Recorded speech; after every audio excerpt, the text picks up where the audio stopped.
say, yeah, you agree. Half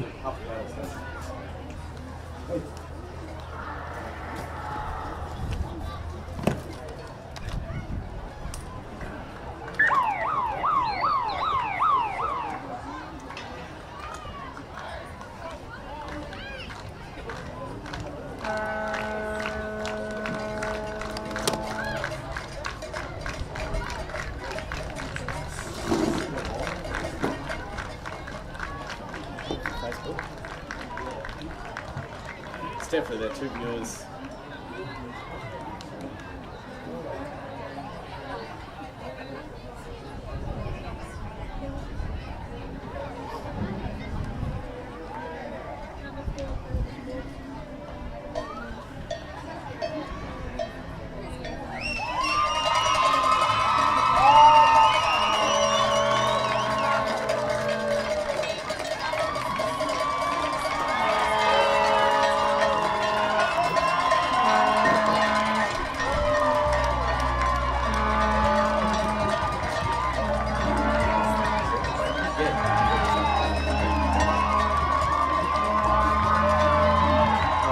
Dysart balls run out on the field.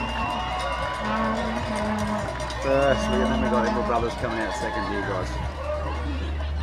We'll go through the Dysart side. We've got Oliver Poole, Hudson Tate, Jackson Devereaux, Roy Saltmore, Jet Butler, Slater Coyne, Tyler Fale, Samuel Walcom, Logan McFarlane, Logan Downing, Sonny Lancaster, Alex Sullivan, Parker Lawrence starting side as Emerald Brothers runs out.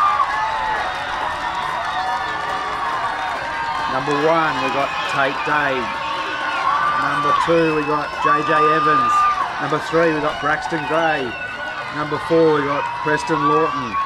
Joey Gear on the other wing. Jet Sullivan 5'8", and his other halves partner we got Leo Brennan there. Up front we got Will McDonald and Mason Peel. Jack Shields will be your dummy half today for Emerald Brothers. And in the back row we got Carter Moana and Cody Cummerfield. And then at lock in the scrum today we got Isaiah Ranui.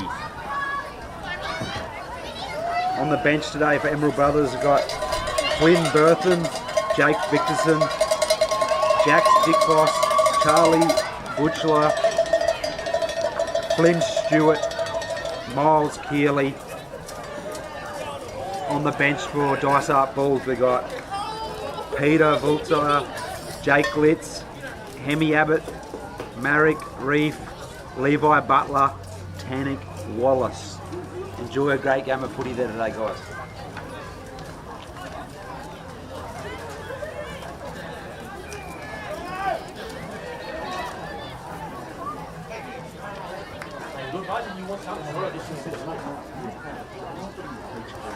Yep.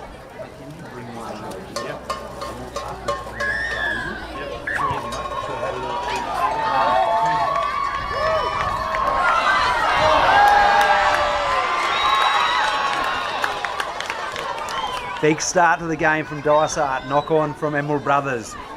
Opportunity for Dysart Bull to be on the attack here early.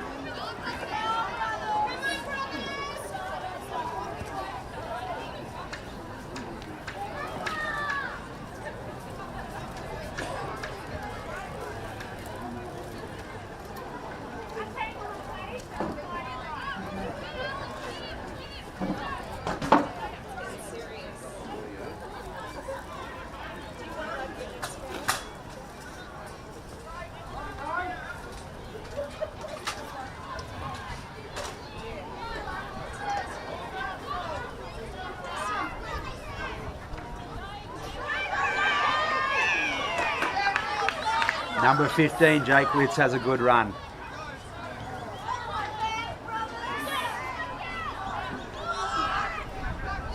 Great defense from Jet Sullivan.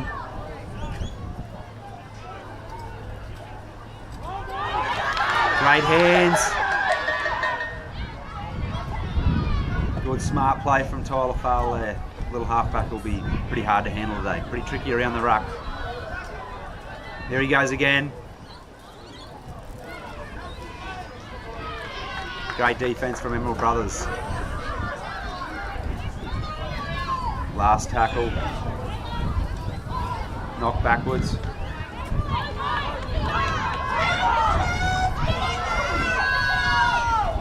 Oh, can Brothers hold them out? Great passes of play. Good defence. Good attack. Great effort from both teams.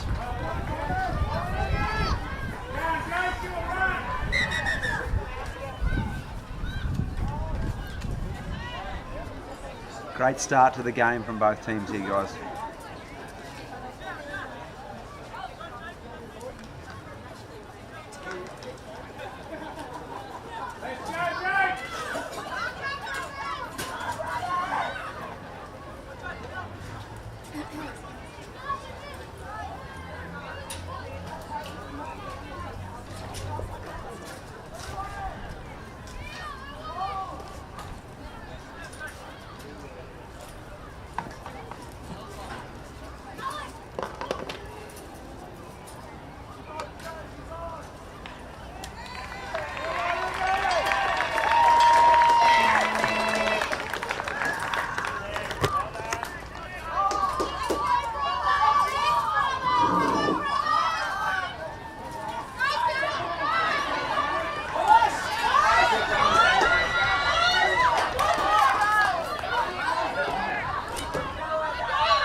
Great run, made up for his error. Good run up the middle there. Isaiah. Jet Sullivan coming off 46 tries for the year. He'll be hard to handle also today. Great quick play of the ball. Good defence. Dysart Bulls.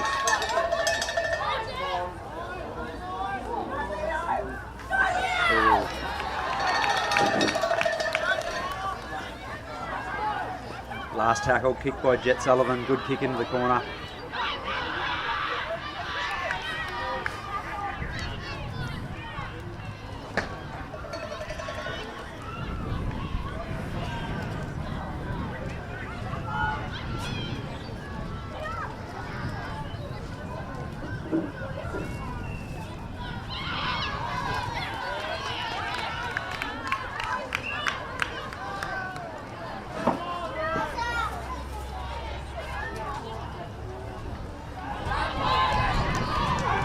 Another good carry, Jake Litz.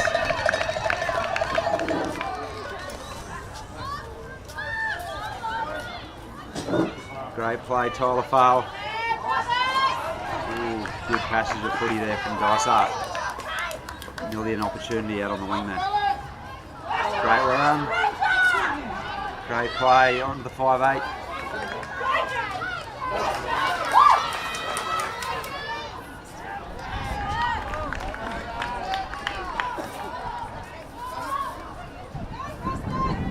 Number 4, Preston Lawton with a good run up the middle there, beating defenders.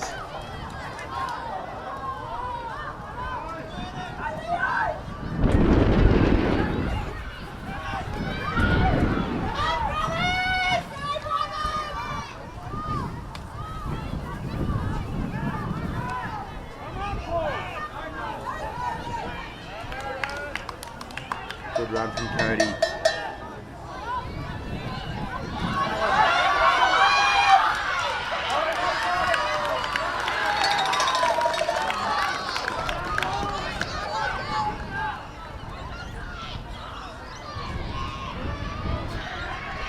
Great catch by the Dysart winger after a great Jet Sullivan kick.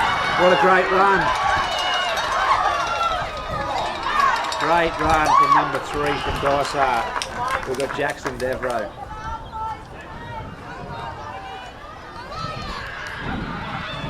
Dysart really turned up here to play, guys. Minor premiers and Brothers Blue.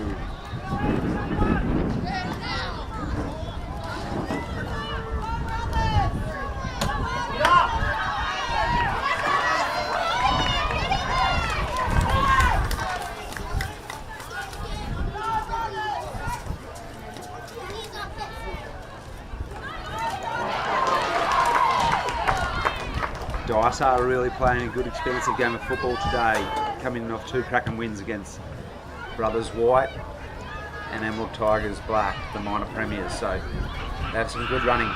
They're in form at the right time of the year.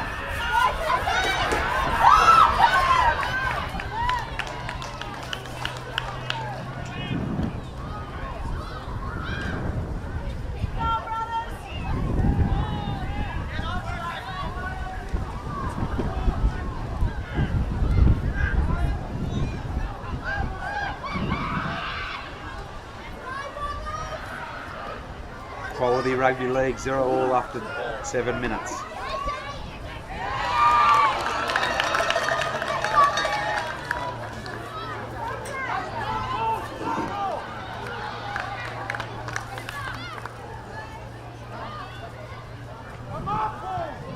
Kick by Leo Brennan.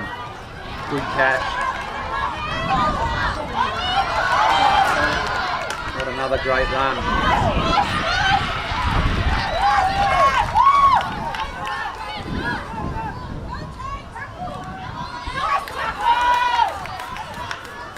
Number 4, Roy Saltmore. That was the player with the great number 4.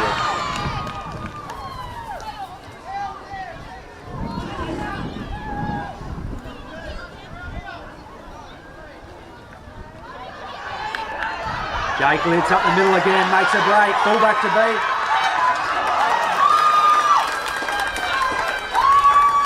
Big opportunity here, Dysart Bulls. What can they do with the footy? Oh, he goes through the gap. Try time, Dysart Bulls, first points on the board.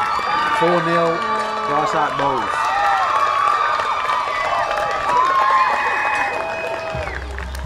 The Dysart fans are pretty happy about it too. Can I jump in here for 2 seconds?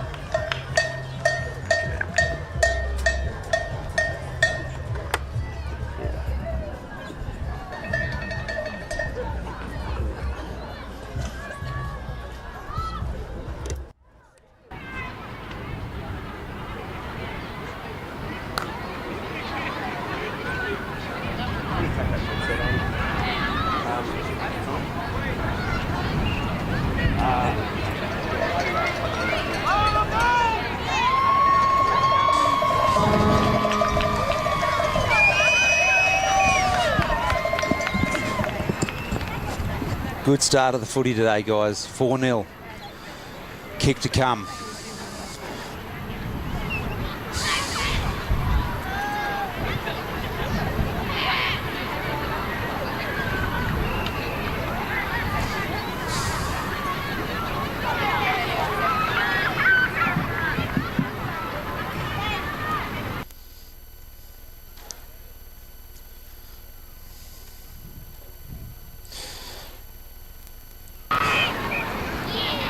Conversion miss. Score stays 4-0. Dysart Bulls.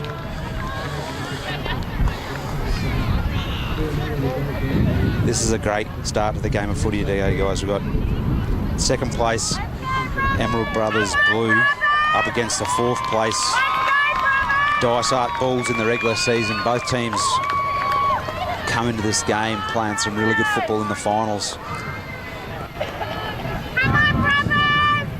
And the quality of the footy is starting to show. This is the best time of the year. Semi-final, grand final football.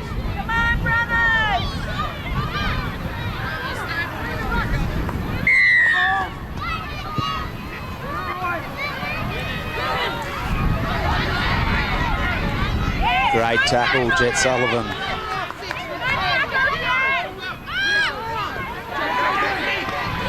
Great hit, Isaiah Wanui. Brothers hitting back.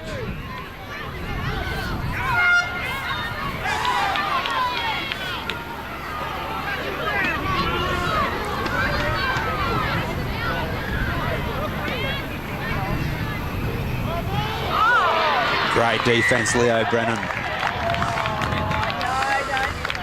Penalty to Emerald Dysart Bulls, sorry.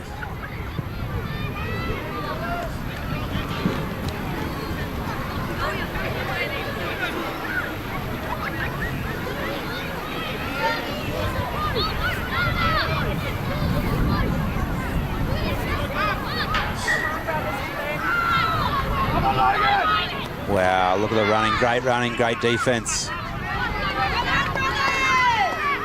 Number 9, Jack Shields.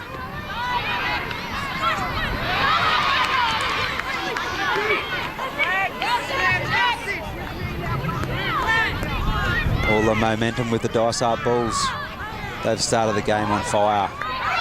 And another great run. Number 4, Roy Saltmore. He's been a handful all day. Tyler Farl, he's also been playing well. Number 1, great pass, Oliver Poole. Oh, in great defence, Jed Sullivan.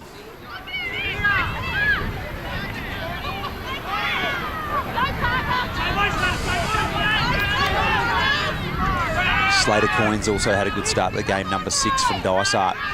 But Tyler Farl, he's been our man so far. Too deep. 20-metre tap to Emerald Brothers. What can Emerald Brothers do in this set to hit back? Great run from number 2 there. JJ Evans.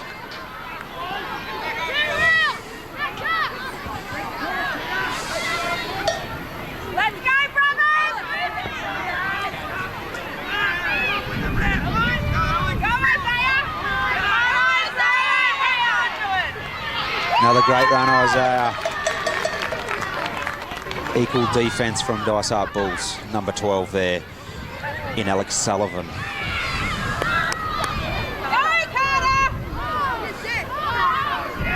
Great work. Jack Shields go down the short side under Preston Lawton there. Number 12 there we got Cody. Another great run. Last tackle. Last tackle for Jet Sullivan.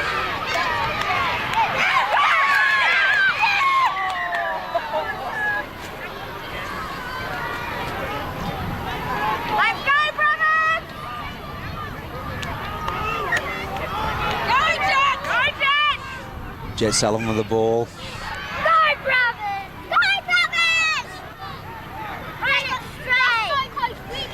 Brothers Blue on the attack, trying to even up the score. 4-0 Dysart. Jet Sullivan down the short side.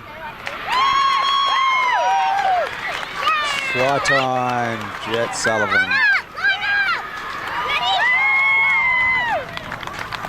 That must be nearly number 47 for the year. The kid knows how to score a try, that's for sure.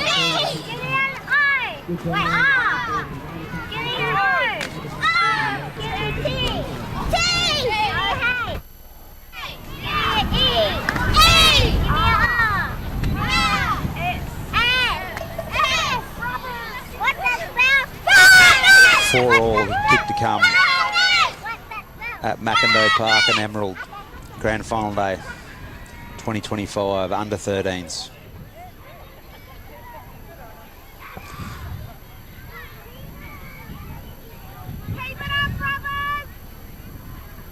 Big crowd on hand very early too. Great to see. Lots of support for Central Highlands Junior Rugby League around the area.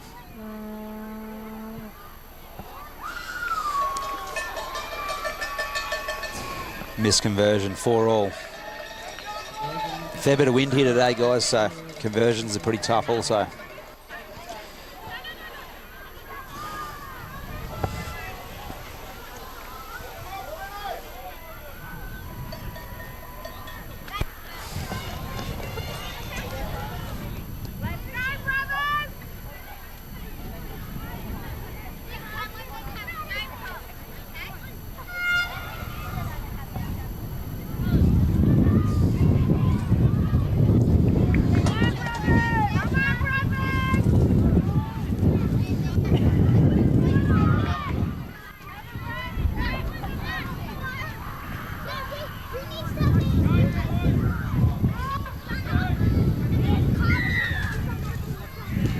Dysart Bulls kick off.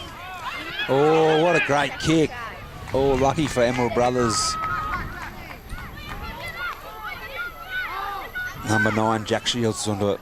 Oh.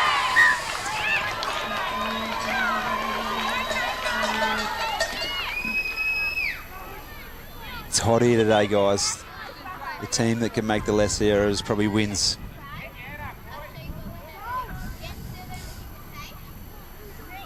This here will give Dysart Bulls another opportunity to put some more points on the board.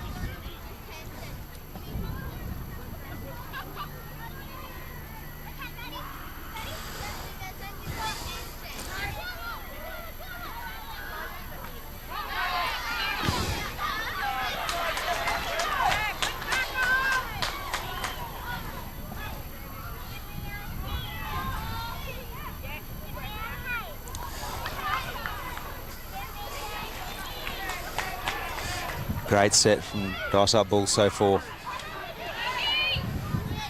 Another good run. He's really laid the foundations early, Jake. Another great play. Good shape.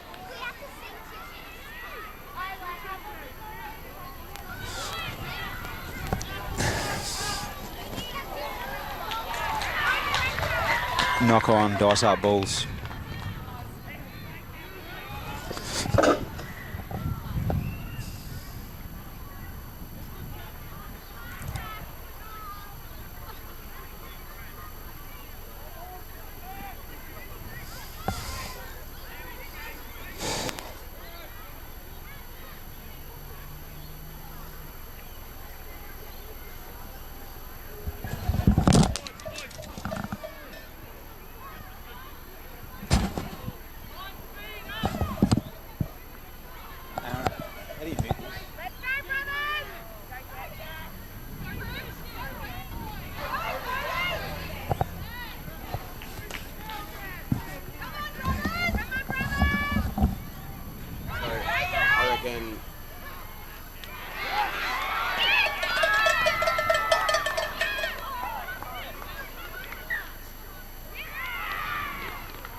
Big defence from Dysart Bulls there. Forced the turnover.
What a great try there to dice up Bulls. Number 11, Sonny Lancaster. He's been phenomenal to start the game, as well as Alex Sullivan and Jake Litz, really leading from the front. And their little number 7, Tyler Fale's been also equally impressive.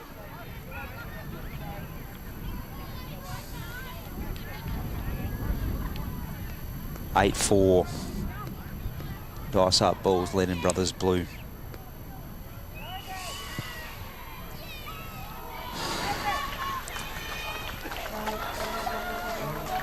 Score remains 8-4. Missed kick from Tyler Fale.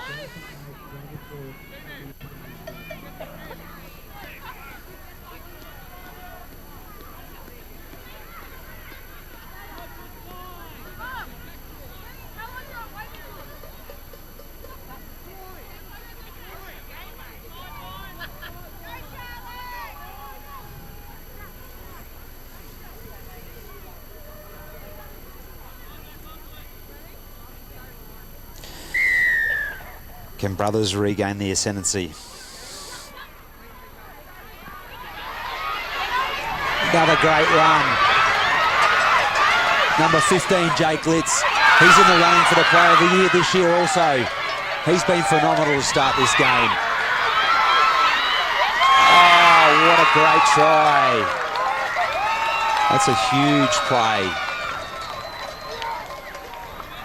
Did he remain in the field of play?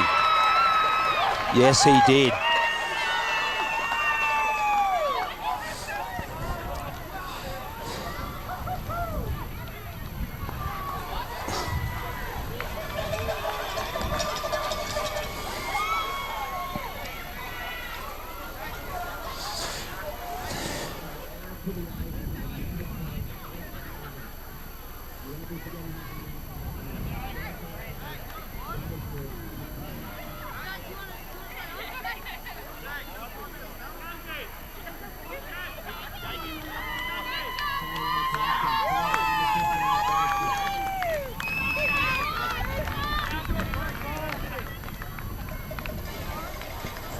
That takes the score to 12-4 to dice up Bulls.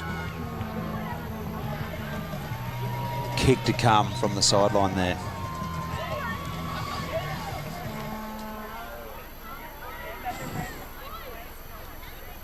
What a great run off the kickoff. Can Brothers bounce back?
There from Dice Up. Really running with venom today. Really intent in their carries. Another great run.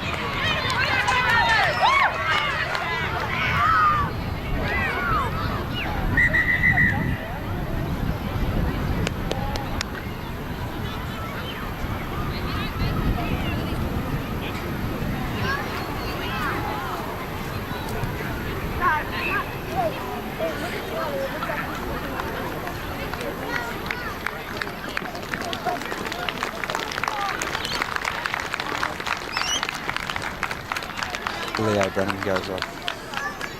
Runs clicking off.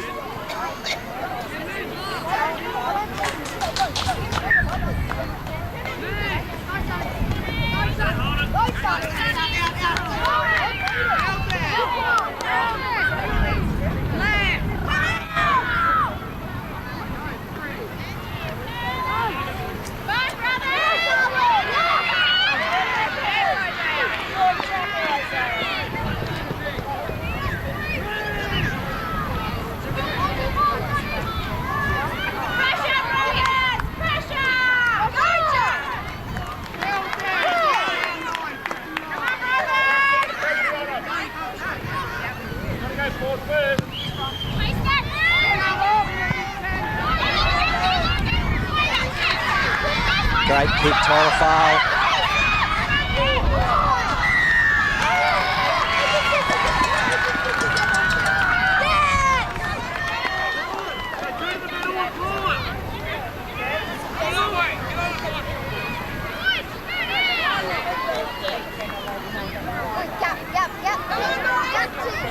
Can Brothers stop the ascendancy? All the run-ins with the Dysart Bulls at the moment.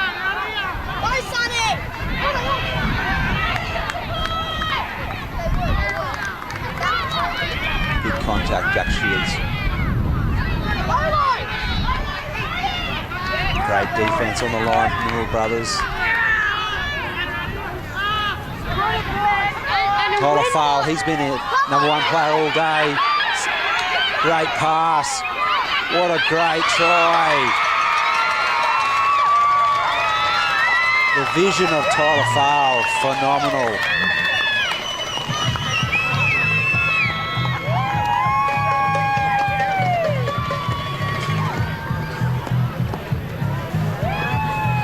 (16-4) Dysart Bulls up against Brothers Blue.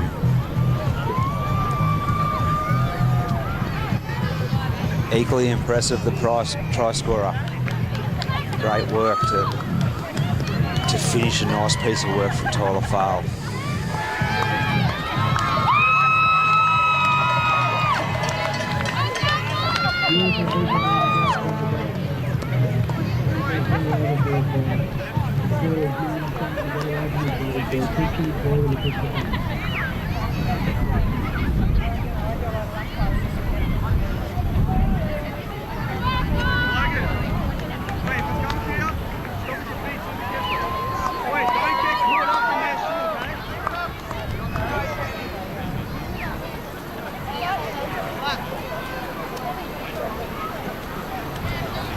Only a minute to go till half-time. Pretty even start to this game, 4-4 after about 15-20 minutes, and all the runs been with Dysart Bulls in the last 10 minutes to finish the half. This conversion, Tyler Fale.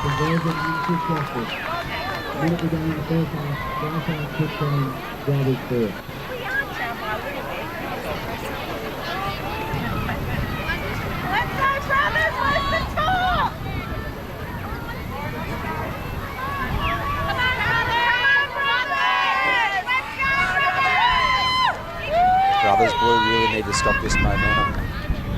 Dysart's big men up the middle. He's on the back of that. The back of that, the outside backs and Tyler Fale just causing all sorts of havoc. We've got Jet Sullivan, what a great pass, offload. And then number 12, equally impressive. Start of the game, Jet Sullivan, number 12.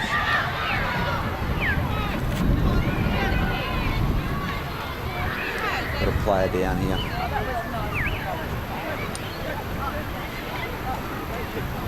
Good work, Jake. Good work, brothers. Might be their little number 7.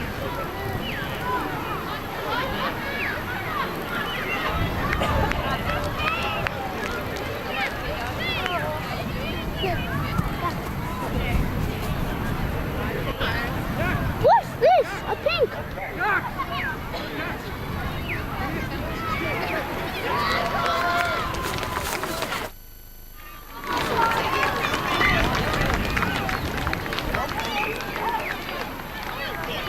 Big set here, Dysart Bulls leading half time. Can they hold out and determine Emerald Brothers Blue side to finish the half? This could make or break the game, a try before half time.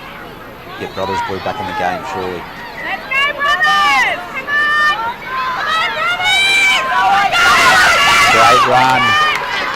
36 seconds to go. Great pass. Jet Sullivan. Great defence, Dysart Bulls. Good work. Come on, Jack! Under Leo Brennan. Great pass. What a try.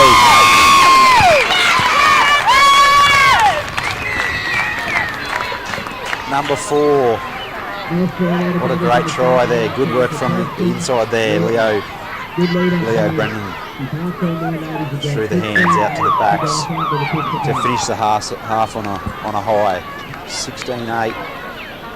Dysart Bulls. Brothers Blue.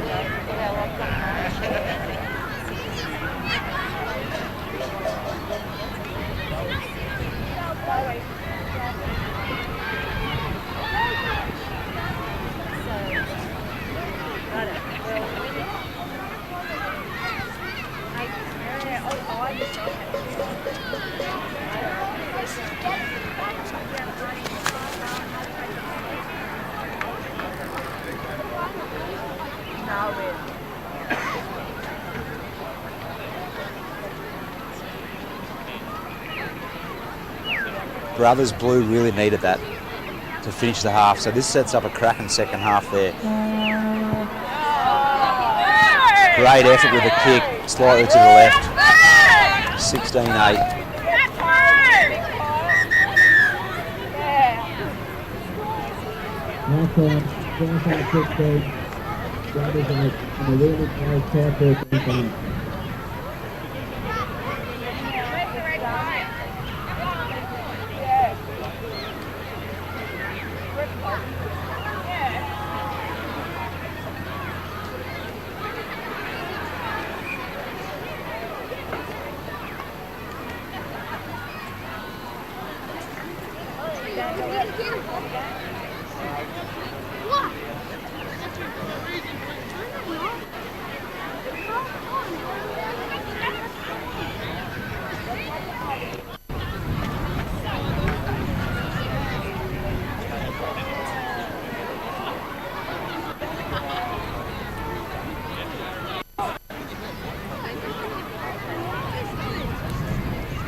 Love the shirt. Thanks, man. It's good, eh?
Starts off the second half here in Emerald. What a good kick that was.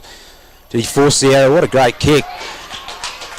Brothers Blue really needed that to start the second half.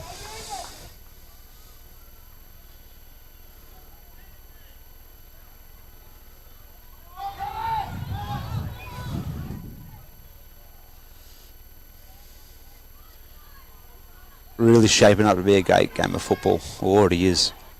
But two teams really battling out here today in the under 13 age group.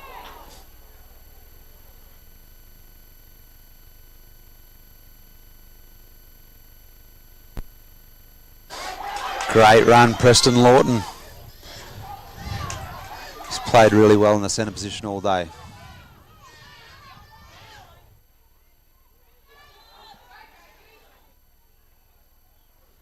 Good offload from Jake Victorson. Good hands from Isaiah Renewey. Let's see what Dysart can do here in defence.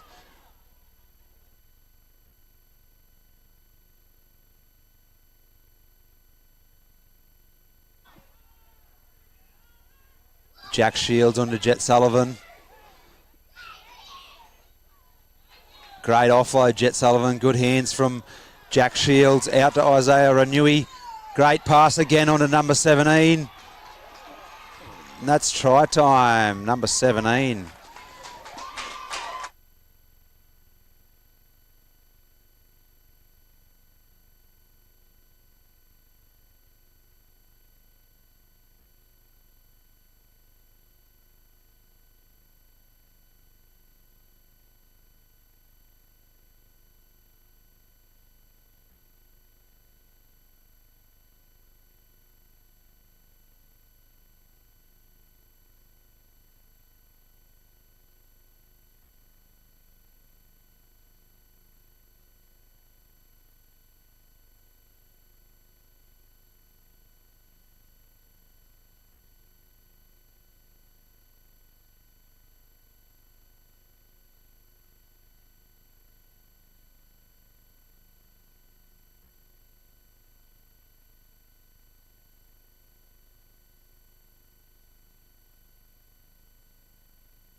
Conversion unsuccessful. Jack Shields scoreline 16-12.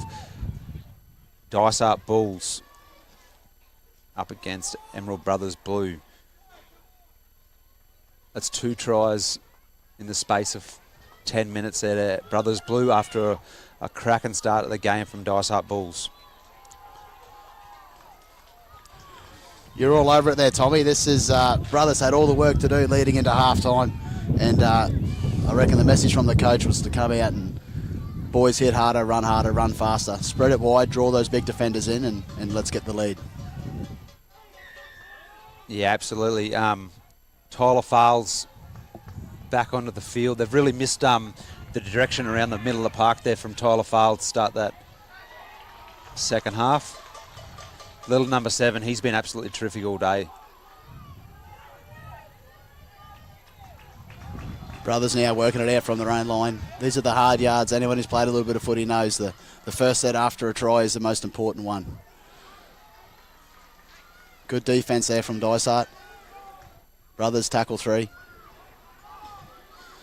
Let's see what Jet Sullivan can do out to Isaiah Renewey. He's been a handful all day.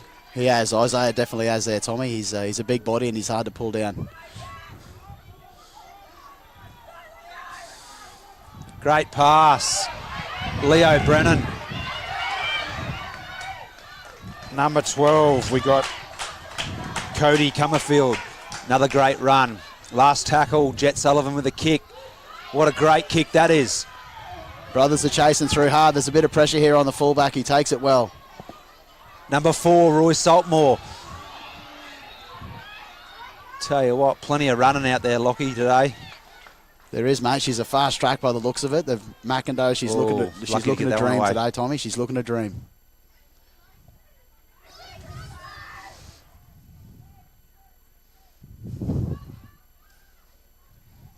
Pretty elusive around the ruck, these guys. Coming into the second half there, watch the little men around the ruck to create some havoc, find a bit of space through the middle. Oh, he's been huge all day. Alex Sullivan with a break through the defensive line. There's one to beat. JJ Evans with the last grass attempt, but no good. Dysart are swinging around under the sticks for a try. Now this gives them a +1 try lead there, Tommy, with 24 minutes to go. Dysart 20, Brothers 12, kick to come. And interesting, not a single conversion been slotted all day. She's pretty windy conditions here at Mackendale Park. Absolutely. Tit for tat. I guess Brothers Blue had to score before half-time, and they did just that. They also got another try after half-time to be right back in the game at 16-12. But like any true great side, with a bit of grit, Dysart Bulls hit back with a great try to put Dysart Bulls back with the momentum. How good's that? That's right, Tommy, and the kick here will be important. This will put it out to a 10-point lead, and with tough conditions, she might be 2 tries and a conversion for Brothers to even it up. And on grand final day, that's a lot of points to try and claw back, isn't it? You back him to kick that one? I think he's going to get it, mate. I think he'll... well, it looks easy from here anyway. I think you and I would both give it a slot, wouldn't we? But would be 50-50. Yeah, absolutely. There we go. First conversion of the day.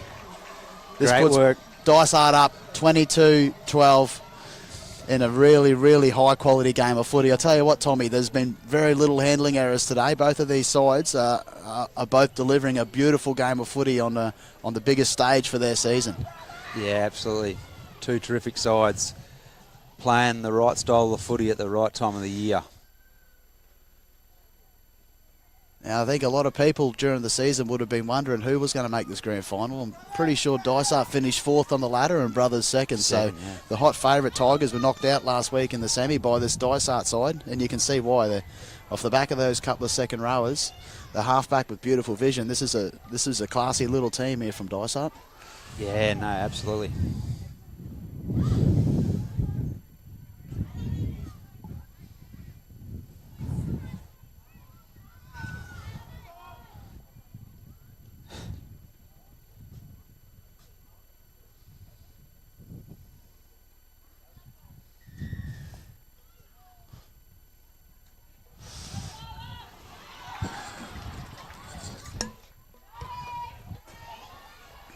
Plays above his weight week in, week out, Tyler.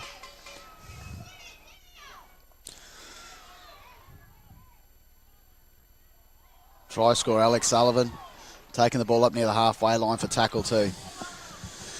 Interesting to note there's a gale force wind against these Brothers boys. So that Jake Litz head-to-head with Isaiah Ranui. Tell you what, just tuck it under the wing and just straight up the guts. 2 big boys doing what they do in the middle of the field, Tommy. There's nothing better to watch, I'll tell you that much. Oh, and the outside backs are reaping the rewards of the lads up the middle. Nice defensive line pressure there from Brothers. It's a very rare handling error from this Dysart Bulls side. That'll be tackle 0 and Brothers. Isaiah Ranui, beautiful hit up. Good What leg a speed, hits the tackle. line hard, and good tackle there from Dysart. Textbook tackle number 3. Leo Brennan down the short side.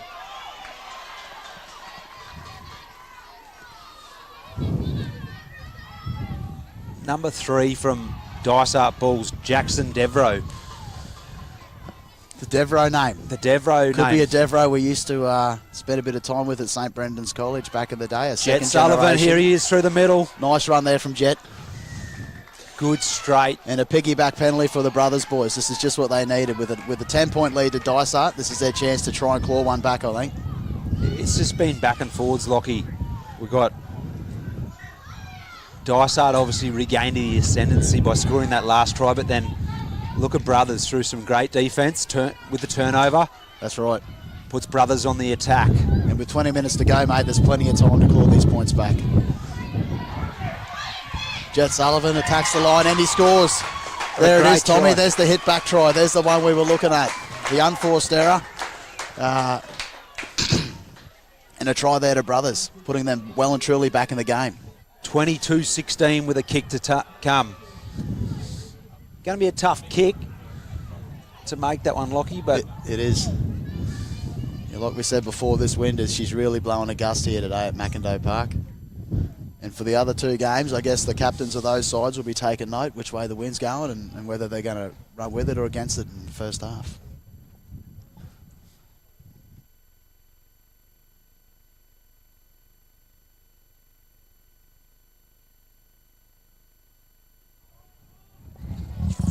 Just on our match officials here today, we'd like to thank our referees. We've got young Kobe Locke in the middle here today, reffing. Big game for him. We've got Cooper Peebles and Kate Dighton, touch judge. What will we do without our referees there, Lockie? He hits that, he kicks it, he's hit the crossbar, conversion unsuccessful, but you're right there, Tommy. A game of rugby league doesn't happen without the officials. And I see this young lad here, he's a green sock, he's still learning the craft, but he is doing a wonderful job today, and credit to him. Yeah, great job, Kobe. Tough kick, just missed, hit the crossbar. 6-point lead to Dysart in a very, very close game of rugby league, Tommy.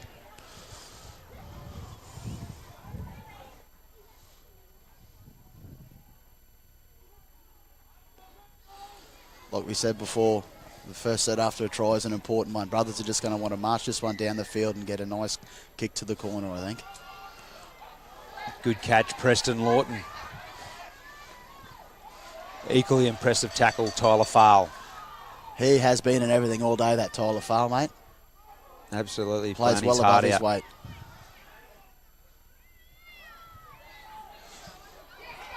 Play continues. Good run there from Brothers for tackle 2. Tyler Farl in there with another tackle wrapping him up.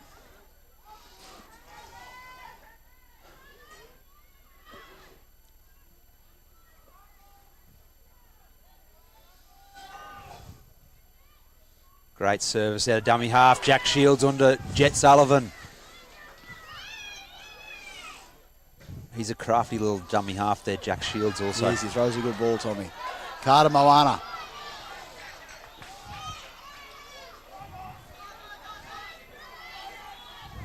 Kick from Leo Brennan. Like any good fullback, gets it on the full. Great play from both teams. Back and forth. Important tackle there, Tommy. The Dysart have been doing some lovely kick returns all day. Tackle 2 just past the 20. Just need some outside backs to get them out of trouble here. This is, mate. These are the tough meters. Oh, great quick play the ball. Another great run, number 12. That's Alex Sullivan, the wrecking ball, mate. He's been a handful all day. Good straight run by number 9 from Dysart. Logan McFarlane.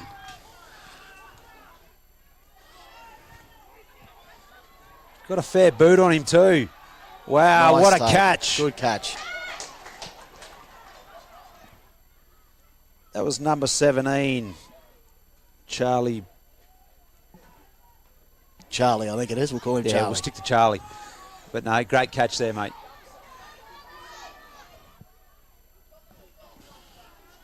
Number 14, Flynn.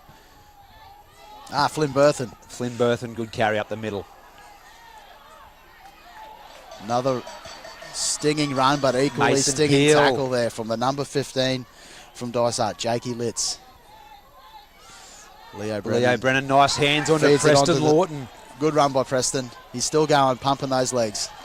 Good little combination down that side there, Preston Lawton and Leo Brennan there. Equally well defended from the Dysart Bulls, though.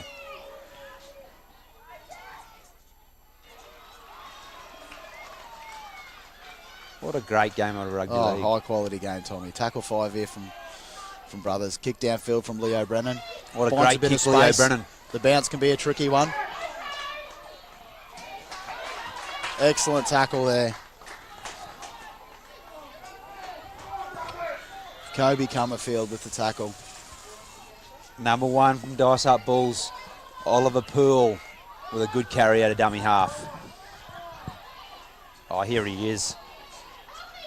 Oliver Poole, I believe, is the son of Casey Poole, Tommy, another young fellow we know. Yep. Second generation Dysart bull. Saw him in the crowd here today watching his son having an absolute blinder. Ooh. The play was on. The play was on. They were short on that side there. Just didn't execute that pass slightly forward. Good call from Kobe Locke. That's exactly right, Tommy. And last time Dysart made an error in this part of the field, Brothers capitalised and got a try which put them back in the game. 6 points in it, Lockie. Classic Brothers game of on footy. the attack. Absolutely, and a classic game of rugby league.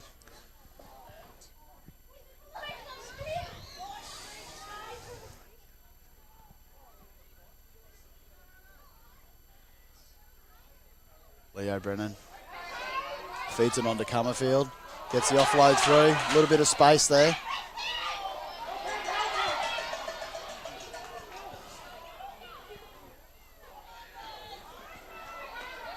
Kobe Comerfield then with another run. They're settling it in the middle. Tackle two to Brothers. What are they going to do here, Tommy? What do you think? Just going to lay the middle for Jet Sullivan to try and score his third. Attacks the line. Is he over? The referee points to the spot. That's a try to Brothers. That's a huge try. They are well and truly back in this game after being down by 12 points coming into half-time. They now have a chance to level it up with a kick. That takes Jet Sullivan to 50 tries for the year, I believe, Lockie. Did you ever score 50 tries? Mate, I do remember a time, and now my memory may escape me here, as a young Gemfield Giant. I think we were lucky to get 50 tries for a season. They were some tough years back then, but 50 tries for one player, what a sensational effort. What a huge effort, yeah. He's got good vision, that's for sure. Canned and will find the try line.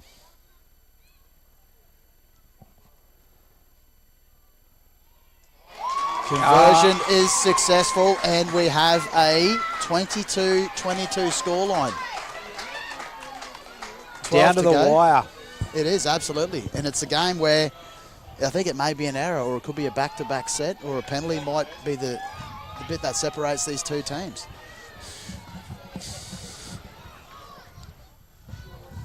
That's justice for hard work from both teams. I'm equally impressive. 22 all. Both teams giving it everything they've got today. Exactly right. And Dysart would have been coming into half-time thinking we've got this one in the bag, boys, and you can just see our team is never out of the game. While there's minutes on the scoreboard, there's always a chance. Offside from the kickoff.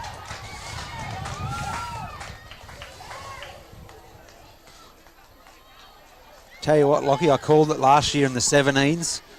I think it was a 26-24 scoreline.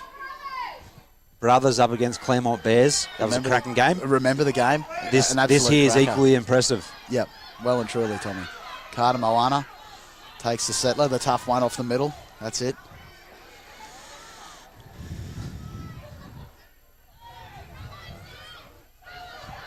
Isaiah Ranui with another nice run down the edge. He's had a big game today for Brothers. A lot of the platform's been laid from his hit-ups, that's for sure.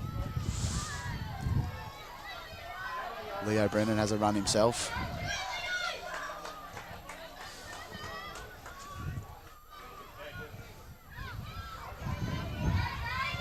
Jake Victorson. Good hard run up the middle. Tackle forward there to Brothers. And let's see what they're setting up for here on Jet the last. Sullivan with the ball. Young Lordo scoops that one up all right. We have tackle 5. Brothers play the ball 20 out from Dysart line. Jet has it. Drops it on the boot. Good take by the fullback there from Dysart. Equally good tackle there from Brothers. So tackle 1 for Dysart, 10 metres out. These will be some tough metres. Yeah, great defence. Dysart to finish that set. Good little kick through there from Jet Sullivan. The fullback Oliver Poole. He's been pretty safe at the back there all day. He has. He's had a really solid game, mate. Loose carry from Dysart.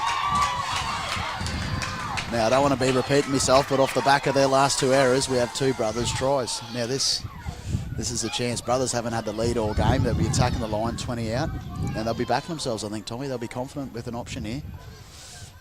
Yeah, all the running was in the first half was with Dysart Bulls. Now all the running in the second half, after that hit back from Dysart Bulls, has been with Brothers Blue. 22 all. Brothers Blue attacking the line. Jack Shields onto Jet Sullivan. Out to Cody.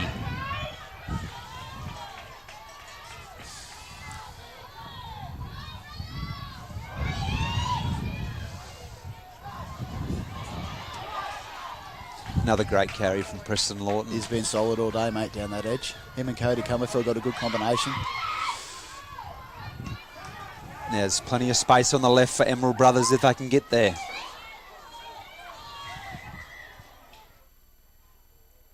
We have a time out here for Tommy, and just for those watching at home, things change a little bit for the international rules in the finals, and I don't know if you mentioned it before, but there's time out for injuries. Yeah, Whereas absolutely. During the season, you'll see if a player goes down with an injury, the clock doesn't stop, but on grand final day.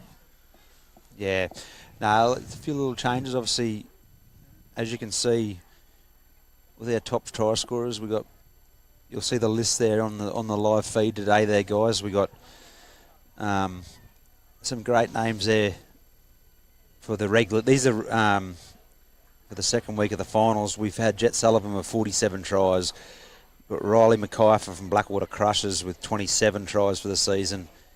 Declan Tebbett had 20 tries from Emerald Brothers White.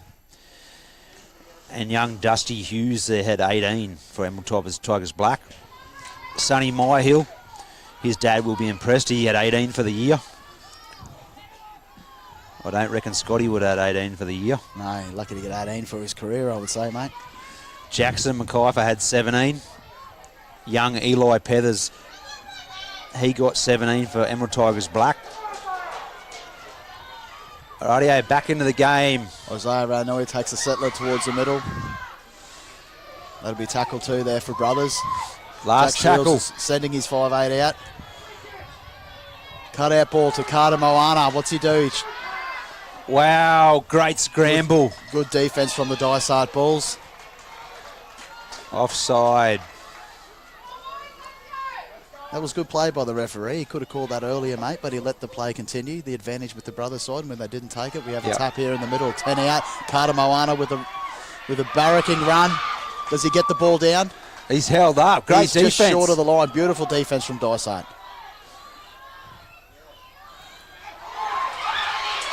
Oh, what is that? Play on. No, she's play on. Play on. And they're away. Dysart is streaking away. Cody Whoa. Comerfield, he misses the tackle.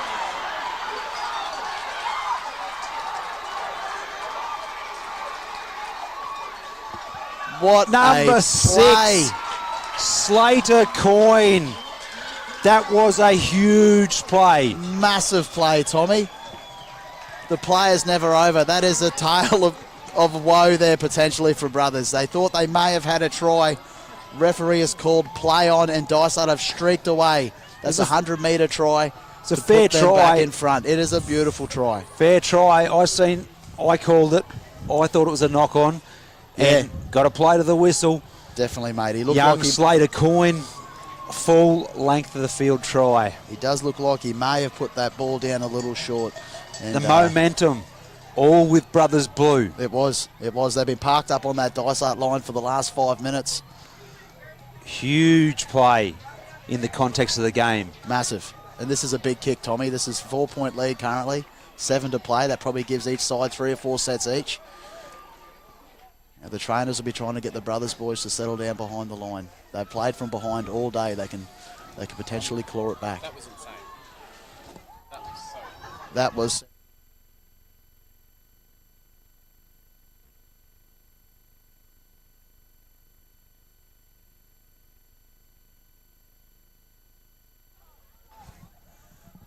Young Tyler Fail.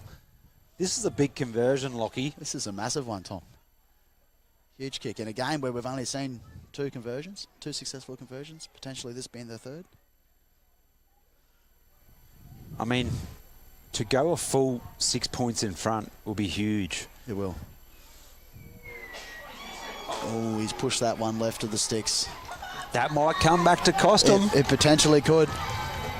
Potentially could. We have Dysart 26, Brothers 22 in an absolute cracking game of footy. What a way to start grand final day here in Emerald, Tommy. Absolutely.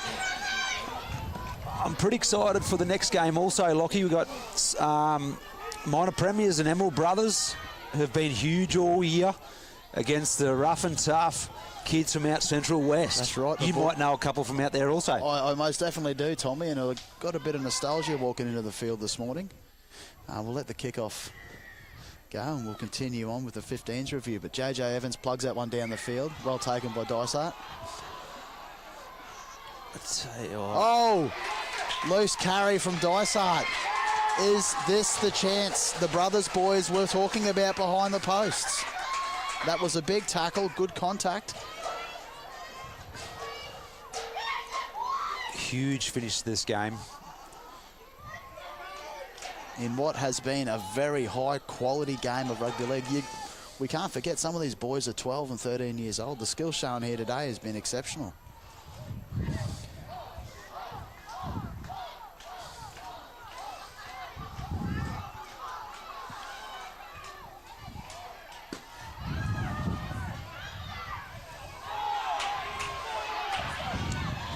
Line ball. I was in line with that one. Yeah, nice ankle tap there. Brings Preston Lawton down. Huge set here. Cody Cummerfield with what must be his 15th or 16th hit up for the day. On to Leo. Leo to Isaiah Ranui.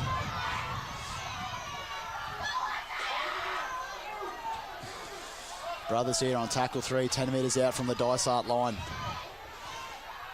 Oh. Penalty there for a high shot. We could see that one from back here. Good call by the ref. They won't take the 2. They won't take the 2 here, guys. No. They've got to go for the 4 points. Definitely, Tommy, and this might be the last chance they get. Dysart need to spread out on the left. Obviously, you need plenty of men in the tackle to handle Jet Sullivan, though. Striving tackle there from Dysart. Ooh. Huge tackle again. Tackle 2, Brothers. Number 3, Dysart Bulls. His defence has to be commended. Dysart Bulls' scramble defence today has been phenomenal. Sensational. If they can hold out Brothers here, this can make and break their game. Held up over the line.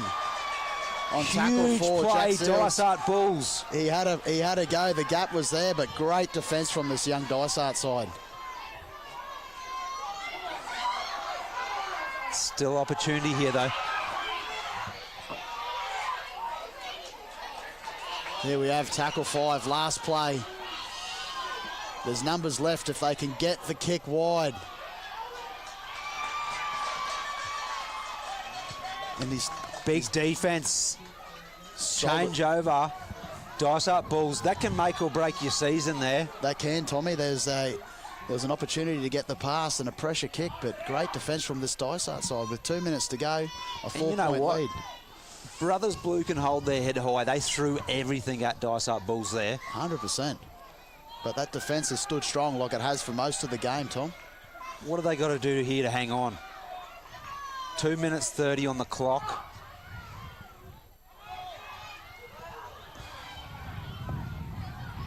Nice strong run from the Bulls.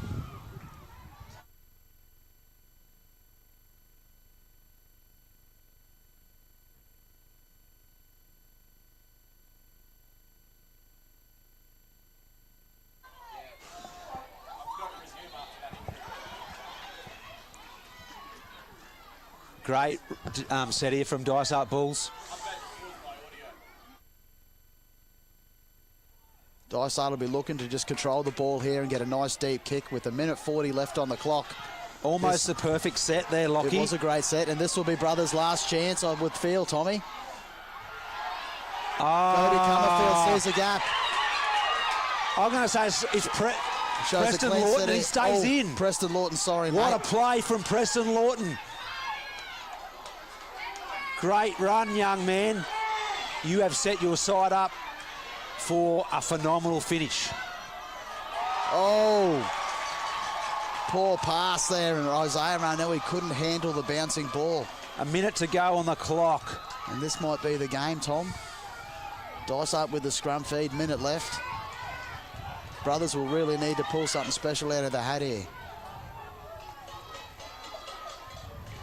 What a great game of rugby league. This is what it's all about. Oh, sensational game. The line speed from these two teams, the pressure from both defences today. Mate, you love an underdog? I do love an underdog. I do love an underdog, Tommy. Growing up on the gem fields, you do spend a lot of your time as an underdog when you come to these local grand finals. Big set here. It's crushing defence from Jet 31 Sullivan. seconds. Dysart slowing the play down. Playing smart rugby league. What a great run up the sideline here. Number 4. He's been huge all day, Rui Saltmore. He's out over the sideline. That line break there was off the back of a nice Tyler Fale ball, who has today shown he can pass solid both ways and had a really, really solid game of rugby league. This will be the last play of the game. This is huge. Great win, Dysart Bulls. That is it. And the Dysart faithful storm the field. Hang on a sec.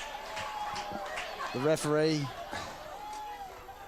No, there's a play to go, Tommy. This will be the last play of the game.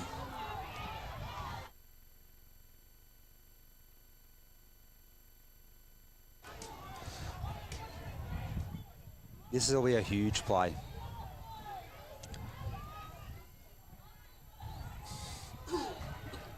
This reminds me of the time my beloved Broncos lost to Penrith in 2023. It's a bit of a sore point. Yeah, look, and I think talking of underdogs, the Panthers quite the opposite at that end of the season, weren't they, Tommy? There, Yeah. looking for their third grand final on the trot back then. And Either way, guys, one last play here. It's been a good, fair game of rugby league. It has. It just come down to one big play. What can brothers do here to finish it off? they chance their arm with a kick. This will be a big play. Take it down, young man. Take it down. Oliver Poole gathers the kick, throws the ball over the sideline, and now the Dysart faithful can celebrate. They've stormed the field there, Tommy, and what a win. What a great win for Dysart, a small club, a little mining town here in the Highlands. I think in the years past they've struggled to field a side in a couple of the age groups, and it's really good to see them here today with a grand final and a trophy for the boys, under 13 premiers, Dysart Bulls. Absolutely phenomenal effort. Both teams can hold their head high. Oh, definitely. Yeah, for every winner there's a little bit of heartbreak there, and the brothers boys, they'll soak this up. Yeah. No, they're a good young side, a club with two teams in the 13s, evenly split, and it was a reflection of where they both finished on the ladder. They were both finalists this year. This is what it's all about.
Hello there. Yes. Yep. Yeah. Actually, do you want to talk in? I'll make sure I can do it. You can do. Just give me 1 second.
Commentary team here. We're good, we're back.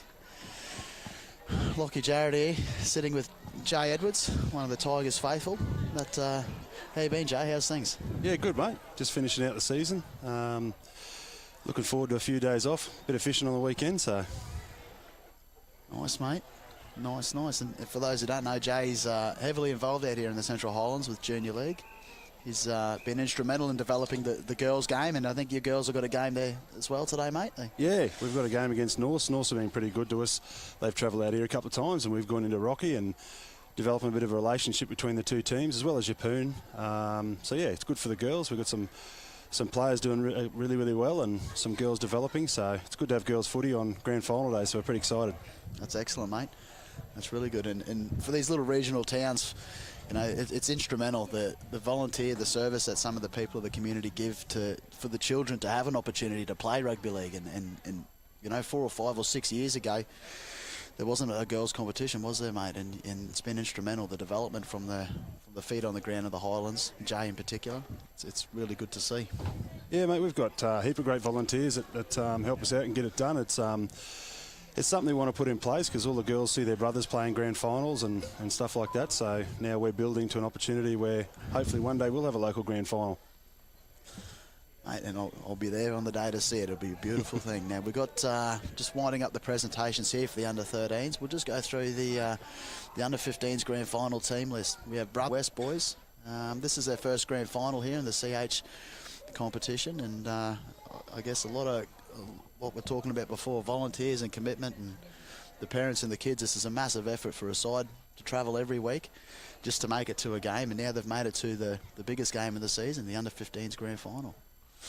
We have, for the brothers' side, Jackson Day fullback, Joey Butler on the wing, Griffin Kiley and Matthew Shields are the centres, Angus Kwasik. Kwasik is the other winger, Eddie McCullough and Sam Brown making up the halves, Max Berthen in front row there with Trey Alexander hooker, Big Noah is the other front rower. We have Lockie McDonald, Blake Ritson starting in the second row, and Dylan Serio at lock. Lincoln Firth, Tom Spackman, Bailey Stewart, Sam Ritson and Sonny Myhill make up the bench, and Jay will run through the Central West team. Good strong side there with brothers. So for Central West we've got Jack Casey at the back, Leo McDarrah on the wing, Cody Hunt and Cooper Mullen will be the centres, Daniel Lenton out in the other wing, Carson Williamson and Billy Crowley will make up the halves, Cooper Close and Boyne Robert up front with Jimmy Cowley in the hooker role. Xander Flanagan and Quade Aylett will be the back row with Alex Haslam filling at lock. So Riley Walton, Cooper Hay, Hunter Marshall, Levi Curtis and Mason Gilliam will make up the bench. Good strong side there. This is probably the first time they've had a full side all year. They've always travelled light, but what they don't travel light in is attitude and turning up to play football. I'm excited to see Central West here today. Yeah, I think brothers will be pretty wary of Central West. They're a side that can turn up on the day and provide some really entertaining footy. Exactly right there, Jay. And I'll have a little trip down memory lane. It's 25 years ago, almost to the day. Showing your age, mate. I am showing my age, but there was a young side, and before the Central West team, we had the Gemfield Giants playing in the comp, and a lot of the kids from the West used to come and play for the Giants, and it was an absolute privilege to play with some of those boys. And like I said, almost 25 years to the day, the Gemmy Giants, under 15 premiers, with a handful of Central West players in that side now. Do you remember any names from that side, mate? I do, mate. I do. There was actually it was a wonderful side. There was a couple of Jarrett brothers there, and a few homegrown Gemfields players. But we also had one Matthew Scott. Matthew Scott, I heard that name somewhere before. Yeah, Matthew Scott. He's not only has he got a construction business, but he also played a bit of rugby league. He used to captain the North Queensland Cowboys. 20-odd state of origins for Queensland. A large handful of test matches for the Kangaroos. And he was a member of that. He was the second row there on that under-15s Gemfields Giants side. We had Peter Stevenson, Lee Horman, a lot of these kids from the bush playing 600, 700, 800 kilometre trip just to get a game of footy, and then going on to either first grade in Rocky or Brisbane. A lot of handful of Q Cup players, and one of them managed to crack the big time. And it all started, back out in the Central Highlands. I think it's a really important part of the Central West and Gemfields Giants from back in the day is the resilience it builds, the bus trips. I think that builds a lot of resilience in players, and it's not easy to jump on a bus every week and travel 800k for a 60-minute game of football. Makes them tough, I think. It does, definitely, Jay. Makes you hungry for success, and no one likes to lose a game, and especially if you're sitting on the bus with your teammates, which is a big round trip. You don't want the highlight to be the KFC on the way home. You want to get the cookies on the field, then the KFC on the trip home. The weather's really turned it on here today, and Emerald, as we said earlier, there's a strong breeze. We'll see who's running with it in the first half, but the sun's out, the crowd is slowly building, the temperature's beautiful, and there's no better place to play rugby league than a nice, shortcut, fast Mackendale Oval. I think the first 10 minutes of this game were very important. I think you'll see Central West come out nice and hard and fast. We played them a couple of times this year, and even though they were short, they came out hard and fast and blew us off the park, and it was hard to claw back once they've got a bit of a wind in their sails. Having said that, I think Brothers they're obviously the benchmark of the comp this year, going through undefeated. They got a couple of scares during the year, but they've got enough personnel on that side to go on with the wins. So I think, Central West will try and get them early, but once Brothers get into the role of things, I think they'll be hard to run down. And I think the Central West side will look at this Brothers team and they'll be thinking Brothers have everything to play for here. An undefeated side going into a grand final. The pressure generally seems to be on that team to perform again on the big day. And you've seen in the last game that the young Brothers boys are out of the game, clawed their way back in, only to just miss the win at the end. 26-22 there to Dysart. And this is, I think, again,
credit to the club. They've restructured things a bit this year. They've drawn in some good names around the club, and they're starting to build a little fortress over there in Dysart. But I'll tell you one thing about Dysart, they're a passionate mob. They love their football. All their families get around it. As we're looking now, we can see a big bunch of Dysart family members cruising around. That's something that Dysart's always been, nice and passionate. Yep. They do love their rugby league, that's for sure. And here we go, we have Central West. They're running out first today in the grand final. Plenty of Dysart support there for the travelling side. There's a couple of big boys. You can look at some of the players heading onto the field now, and this is going to be a massive game, I think. The last game has really set the platform, but these boys are a little bit bigger, a little bit faster, a little bit stronger, and I'm expecting a really tough first 10-15 minutes here from both teams. I think the first 10-15 will be discipline. You start handing the ball over early in a grand final, it can really hurt you at the back end of the game. That's exactly right. It's a game of numbers. I think a lot of the NRL coaches work on that 80-85% completion rate, and that flows through to the junior footy too. If you can hold the ball, complete your sets, kick to the corners, and then defend strong, you go a long way to winning and being competitive, definitely in a game of rugby league.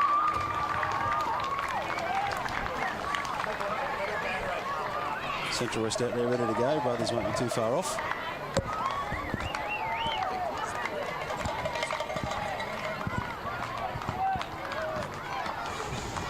Still waiting on the Brothers players to enter the field. They are probably receiving last instructions from the coach.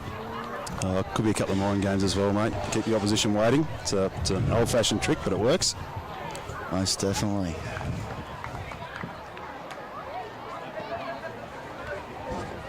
And I think for the Brothers side, one to watch in the second half will be Griffin Kiley. Throughout the year, he scored a ton of tries.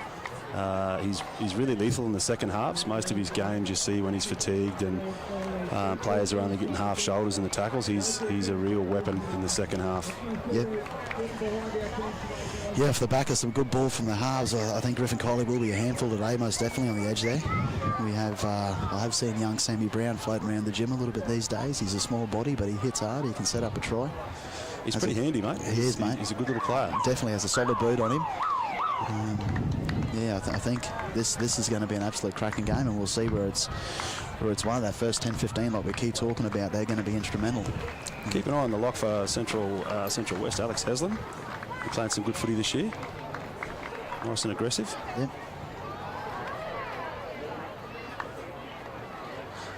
Still waiting on the... I'll tell you what, Jay, if the mind games are certainly well and truly being played, if this is the case, the Brothers boys still in the sheds. It's all about an edge, mate. Whatever edge you can get in the grand final, you take it. 100%.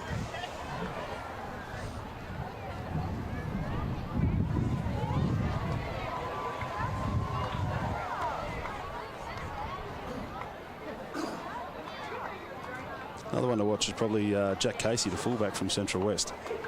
He's a slippery sort of a lad. Yep. Once he gets moving, he's a hard lad to grab hold of. Like we talk about, these Central West boys, they travel a long way each week, get to a game of footy. Not to say that they're going to be hungry for the win today on grand final day, but they certainly know how to do things tough. They've let's go back here and have a look in the ladder. I know they sort of made the finals from third position. They did it the tough way. They had to knock off the Emerald Tigers, Black. I'll tell you, that game, they actually had a fair bit of bus trouble. I think they blew 2 tyres on the way. They arrived to the game a little bit late, got dressed and ready to go on the bus, and actually ran out of the bus straight onto the field and snagged a win there. So it's a pretty good story for those boys. What an absolute way to do it. Probably an advantage, I think. I think sometimes you think about the game too much, and you don't really have the chance to think about the game in the sheds too much before the game and race out and straight into your first hit up. I think sometimes that can be an advantage. Yep, most definitely, mate. And you see that off the back of that Tigers win, they had a very close win last week against Dysart, who finished second on the table. A 24-22 win there to the Central West boys. So they're playing good footy, consistent footy. They haven't had a break, and sometimes that can help you coming into a grand final. You don't get a chance to sit back and reflect too much when you know she's do or die week in, week out. You just tend to deliver on the field, don't you? Yeah, I think sometimes it can affect you both ways. If you've got a few injuries and a few niggles, it's nice to have that week off. But sometimes a lot of people say it's better off going right through. And Dysart last week, they're a pretty handy side, so it was a good win for the Central West boys. Yeah, most definitely. We'll see how she lands today, mate. What a great day of rugby league here in Emerald. There's a bit of noise down that end. We might be edging a little closer. There's some movement at the station, so they say. The Brothers boys mobilising, getting ready to come on the field. They're leaving the Central West fellas waiting. Here we go. Here we are. Toddy Witz's boys are out. Toddy's done a good job with Brothers this year. Also a ref in the league, and received an award this year for Central Highlands Senior Ref of the Year. Fully deserved. Most definitely, and don't shun away yourself too much, Jay, as you received a fairly important community award too there, I believe, for helping with rugby league and then around the women's game. Yeah, that was a nice little award, and Westpac and Queensland Rugby League looked after us pretty well down there for a couple of days and laid it all out and put the tab on for us, so it was good. Yeah, it's good, and I guess volunteer service, it is a service. You don't do it for the accolades and the rewards or a trophy or your name up in the lights. It's something that's inbred in the people who do it, and I guess it's nice to see some of that shown back and some of the reflection given back to those volunteers in these service awards. So it's really wonderful to see what the game's done. I think QRL, when we're down there, put out a number. It was, if they paid every volunteer in rugby league in Queensland $10 an hour for the year, I think it was some ridiculous amount, like 30 million, that they would have had to pay all the volunteers. So that just goes to show how many hours everyone puts in. And it's good to have your family around. They've got to be invested in what we do on weekends. Without volunteers, same as the officials, we don't have football. So that's exactly right, mate. Well, here we go. Brothers to take the kick. This first set of 6 will be interesting. This will be a cracker. So Brothers kicking into the wind in the first half. Might play a little bit into their favour, coming home strong in the second, we may see, but the first 10-15, like we keep talking about, most important minutes of the game. couple of good-looking mullets out there. There is. Number 4, Cooper Mullen's got a great mullet. Mullins with a mullet. There we go.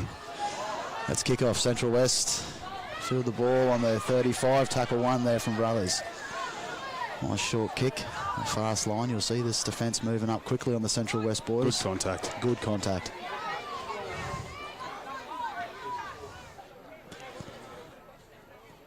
Central West doing the hard yards early, tucking on the win, playing a safe set, attacking the middle. That's 4 tackles and they've made 13 metres. Brothers' defence really good here. That line is moving quick and the ref seems to be giving them the time to do it.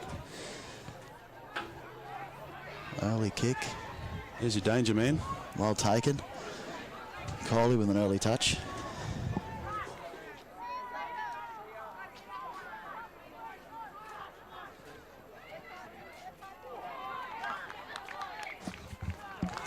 Oh, early mistake.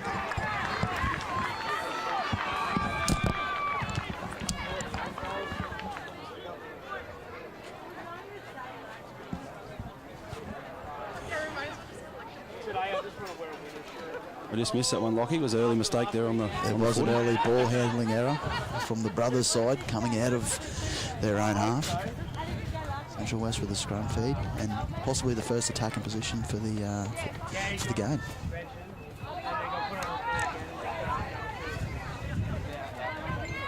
A good test for Brothers here, but their defence showed up in the first set. Good line speed from Brothers.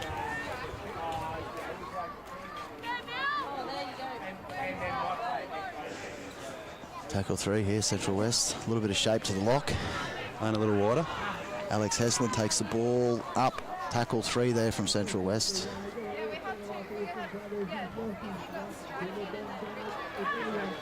Nice offload. The Brothers' defence seems to be holding pretty strong around that middle, Jay. Yeah, they've been pretty strong all year. It's hard to get them through the middle, and then you try and go wide, and they've got good defence out wide as well.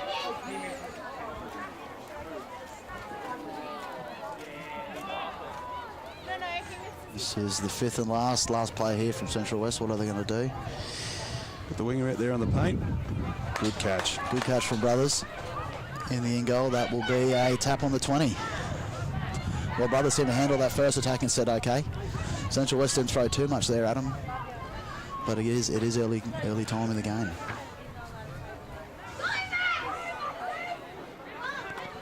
Nice settling run there from the front row of Brothers.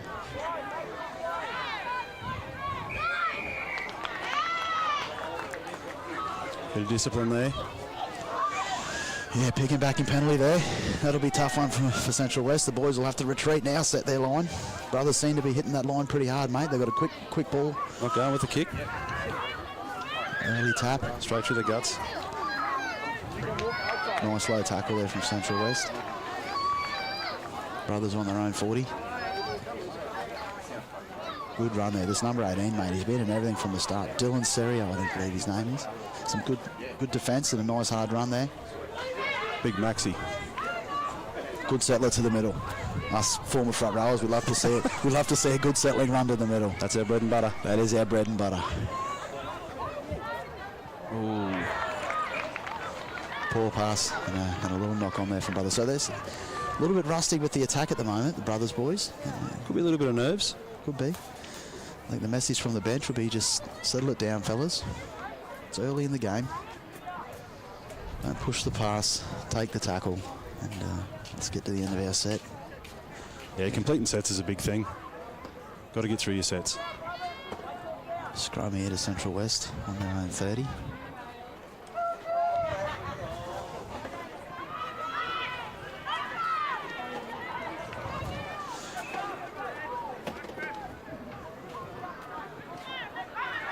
And there's a bit more oomph in this set from Central There West. is. Yeah, they're hitting that line hard. And equally, the Brothers boys are defending just as well. Quick play the ball. Nice 15 metres there from Central West. This will be tackle 3 on the halfway.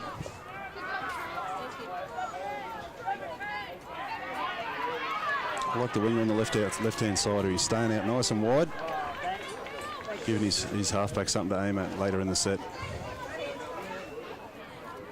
Early kick. Regathered. This will be the 5th. This is the last play. And what have we got? There we go. Alex puts it on the boot. No pressure for It's the good winger. hands, that lad. Well taken, and a good early tackle. Brothers now, the tough meters marching out from their own line. These are the hard ones, the yardage sets, trying to get out of trouble. These are, they'll be looking for another winger or centre to come in and quickly push it forward.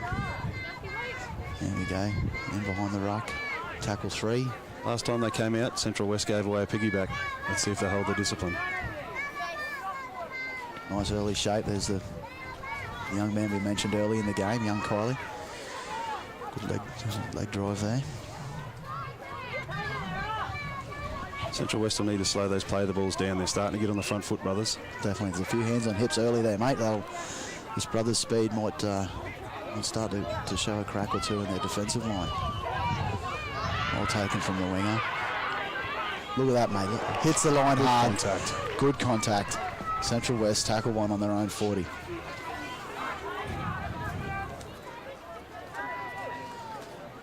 Great start to the game. The Central West boys have definitely turned up to play. They're not going to be intimidated by an undefeated brothers side in the grand final. Oh, nice good shot. contact. Griff Big Kiley. shot. Griff Kiley with the shot. And hang on, the ref's seen something here. Might be a hand on the ball. There's a penalty there to Central West, but take nothing away from that tackle. That was a beautiful bit of contact. A few pink boots getting around there, mate. Did you ever set a pink boots when you were younger? No, I didn't. Pink wasn't really a colour us boys at the Jammies could wear too well, mate. You want to get a rock thrown at you, have something pink on you. That's for sure. But how's the game changed, mate? There's the pink headgear, the pink tights, the influence of Reece Walsh. Yeah, mate, he has a big influence on the game. Yeah, we haven't seen painted fingernails in any of the brothers boys yet, but you never know. We have Central West attacking the line, 20 out on tackle 1. Oh, no. I think you can put that down to the line speed from brothers. He had a little look there. Some good inside pressure. Yeah, it was.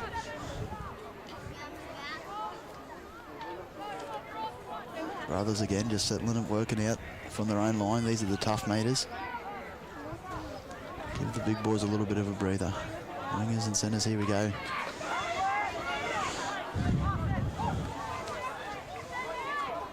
Big Maxi Berthan, his 3rd or 4th hit up of the game. He started well. Yeah, I think he's been one of the better forwards for brothers so far, doing his job, trucking it up. Definitely.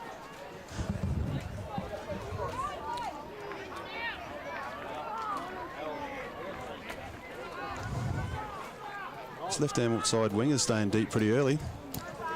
Brothers opting to kick a little bit early again. Some miscommunication there from Central West. Both two boys going for it.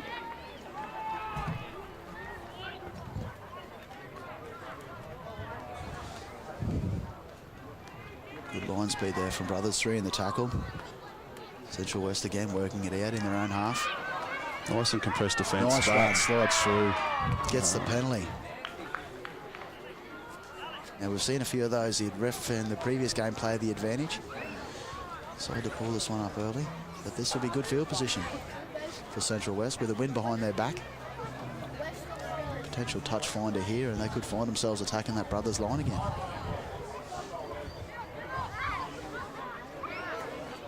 Not sure if that wind's even. It seems to be swirling around, moving. Yeah, she's definitely right to left in that first game. See the palm trees are bending a little. There's Who's their captains today, mate? right, have to go through this team. I think Eddie McCulloch was just talking to the refs, so I'd say he's a captain for brothers.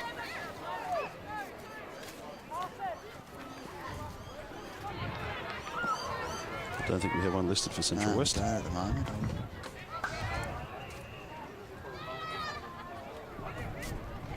No captain listed for Central West, but there's definitely a few leaders on that field. The halfback seems to be directing the traffic well. And their lockers started the game very strong. This winger's out there, he's ready to go. Locked and loaded. See what they've got. This is tackle 5, 20 out from the brothers line. Is that on the boot? Oh. Numbers out. He's, chance blowing, I would say there, Jay. Yeah, I think the kick was just off a little bit, but Yeah, an unlucky bounce. Sometimes you see some of those sit up. One thing they'll do to keep Brothers on notice. That will definitely, yeah. That's a good set by Central West, and now they're defending. Well, they've started the game strong, the boys from the West. And the middle's holding up. This Brothers side, Good run there. nice run. I believe that is a young Ritson by the looks of it. Blakey, I think. It is Blakey Ritson, son of the coach. Started the game strong. Good strong frame on him. He's reloading out to the right now. Actually, it was Shields. That's Matthew Shields. He looks like a Ritson. Look at the legs on him. He's another one that's hard to pull out wide.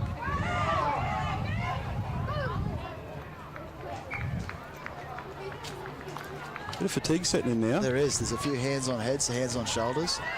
These are the tough ones. This is a fast start to the game. Who's going to 0-0. put their hand up for Central West? 20 to go in the first half. We have a 0-0 scoreline. This is where Central West will just want to complete their set and get an early kick. Good defence in the middle there from Brothers. I think in the early stages, Brothers are looking the fitter side. Oh, Good shot. crunching defence. Griffin Kiley is imposing himself on this game early with his defence out wide. They'll take that one on note, that's for sure. Tackle 4. Central West still working out from their own half. We go fifth and last, kicking from their own 40. And Jackson Day places himself under the kick.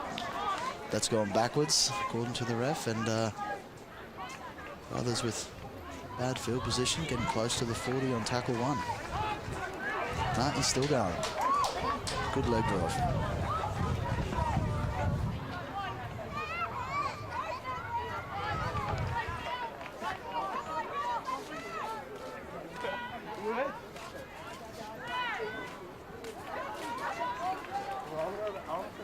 Others just over the halfway on tackle 3. Seem to be targeting this middle area of the field in the Central West boys. We haven't seen much ball go wide. They're looking to exploit that gap behind the ruck by the looks of things.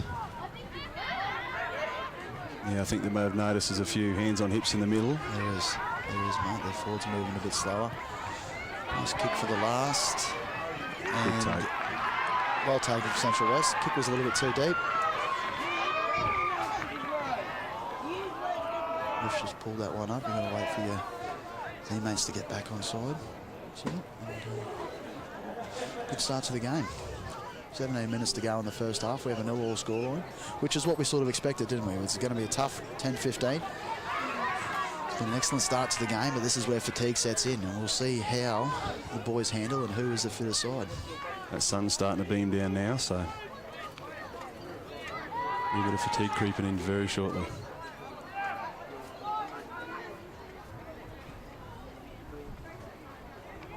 Brothers haven't dropped off the line speed. No, they're still moving quick, mate. And I know Toddy Ritson, he would have driven those boys all year.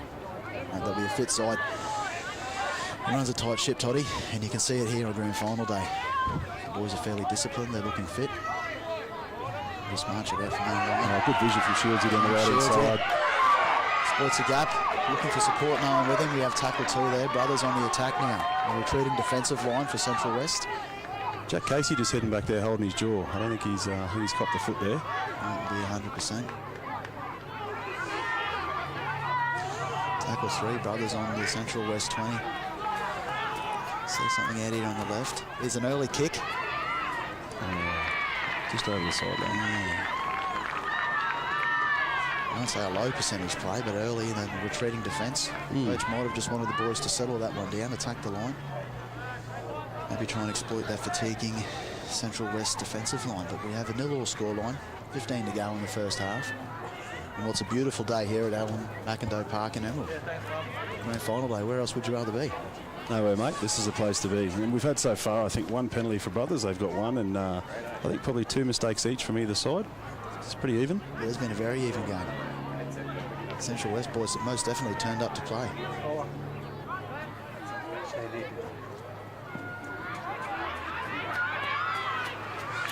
Nice strong run. Equally good defence there from the brothers' side. Holds that one up. Finds it. Just hesitated a little bit with that pass. He did. He held it back. The winger probably wasn't sure what was going on. He's cut a few out. Early knock on. We have a hand over here. Brothers will have a chance to again attack Central West line, which they haven't really had that chance yet, have they? Hey Jay, the defensive for the Central West, the defensive line's really held up. It has, mate. It has. They're a tough bunch, Central West. They'll just keep turning up. Tons of sheep shearers and farmers and people out west, mate. They do it a lot tougher than us latte drinkers here in Emerald, that's for sure. Mate, have a look at the number 8 from Central West. He's really struggling at the moment. Yeah. He's sort of getting back in the line there a bit slow. Others will probably run some traffic beside him very shortly. Yeah, definitely. This is that area they're looking to exploit. I think the defensive efforts around the ruck may begin to drop off with a little bit of fatigue, and the brothers boys decide to spread it wide. And it cuts back in, and good defence there from Central West. These are the danger plays. 10 metres out. The first real opportunity for brothers.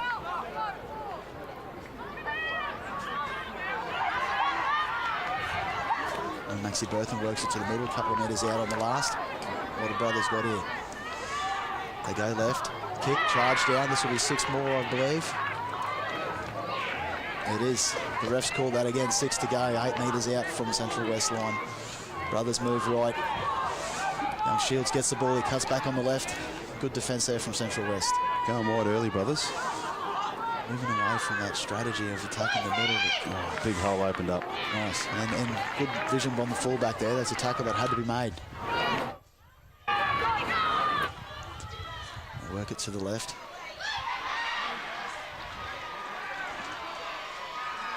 Centre on centre. Excellent defence there from Central West. Seems they just lifted here a little bit. They have, yeah. They definitely have. Contact. Bone-crunching contact there from Central West. These boys have come to play today, mate, that's for sure. They're not giving brothers an inch. Nice Again. take. Out to the 20. Well, Central West have handled that really well, Jay. Brothers seem to throw everything at them, and the boys from the West have stood up. Most definitely. Definitely stood up. I think that will take a little bit out of them, though. A couple of sets on your own line, doing 12, 14 tackles in a row. Does take it out of you a little bit. Yeah, most definitely does, mate. And this will be where the wingers and the outside backs come in to give those big boys in the middle a bit of a break. Poor pass there. And another error from Central West coming out from their own half. That's Central West number 1 again. He's just struggling out the back there. Yep. I noticed that a few of the boys either looking like they're carrying a small injury or they've taken a hard knock. But it's been a very fast start to the game. I mean, look, mate, we've got 12 minutes to go in the first half and a 0-0 scoreline, which is a true reflection on how the game's been played. It's been tough. It's been fast. And both sides are really, really giving it to each other.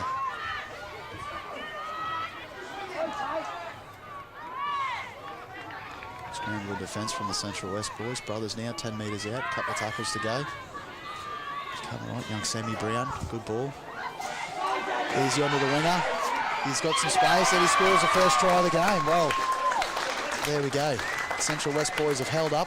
They've held a couple of sets out, but like any good attacking side, you find a chink in the armour, and it was to move wide to the right, and the brothers have scored in the corner. I think there's probably two bits in that last play. I think the good pass by Matthew Shields, but the winger actually jinked a little bit just before he headed off, and I think that put the Central West winger on the unbalanced and managed to brush past him. That's right, put him on his heels, squared him up, and managed to push past. So that's first try of the game for number 2, Joey Butler. We have a kick to come on a very, very beautiful day here in Emerald for Grand Final Day.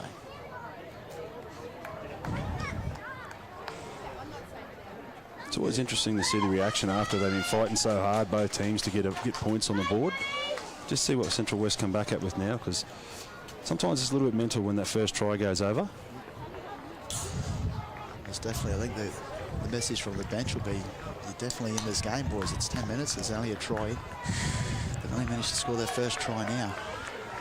And this is, we said a little bit in the last game, the important set is the one marching out from the own line after a try.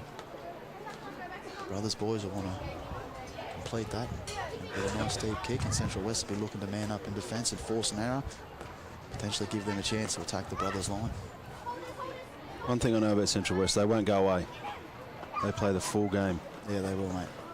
Most definitely. Bit of trouble keeping the ball on the tee here, but looks, the wind seems to have picked up a little.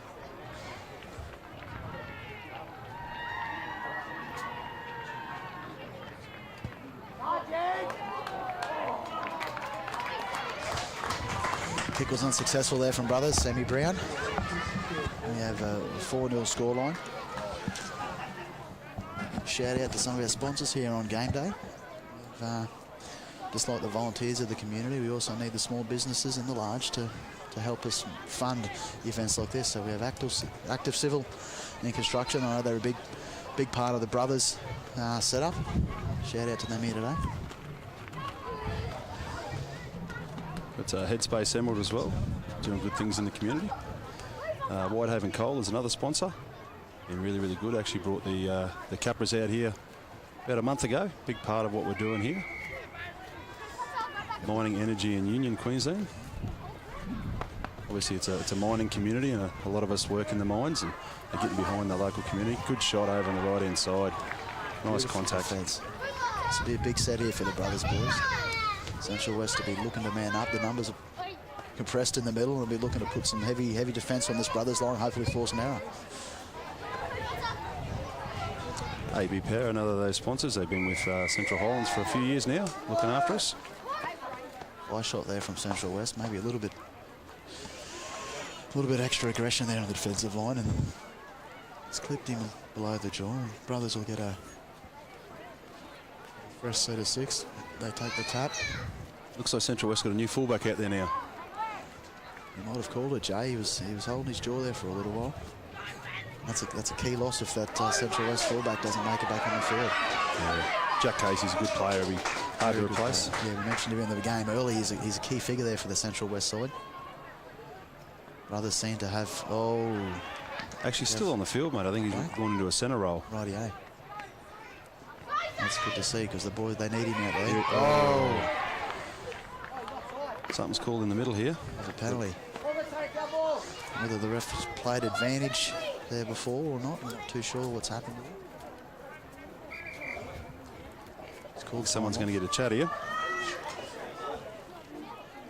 Kate Dighton in the middle for today's game.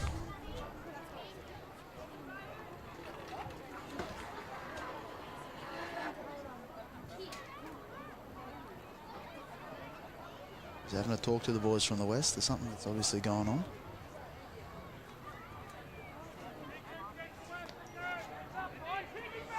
Whatever it is, it's resulted in a penalty to brothers, and they'll get a fresh set. Something you don't want to be doing is keep giving brothers the ball. No. A team like this, an undefeated side, very, very heavy for and against. Points plus in their favour. They know how to score a try. But the Central West boys are lining up in defence. It's tackle 2. Brothers are 30 out.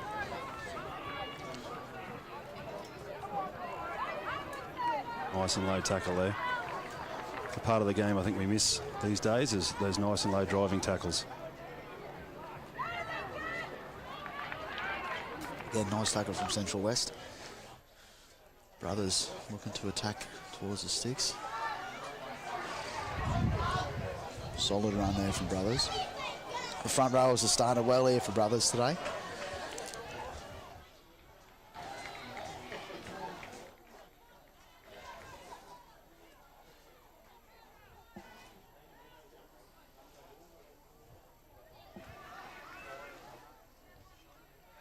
There we have Central West ball. They've wrapped that up. A couple of minutes out from their own try line.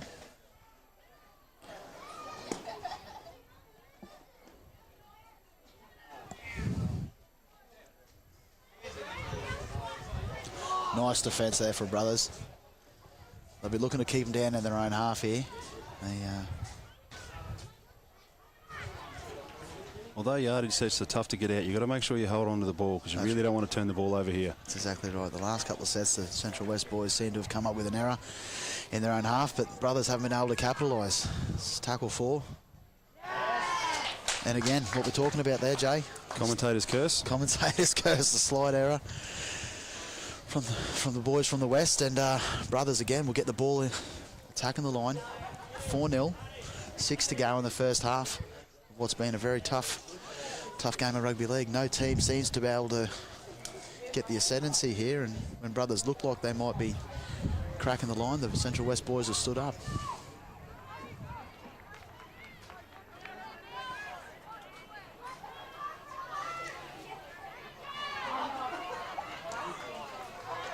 Young Noah heads towards the sticks for tackle 2.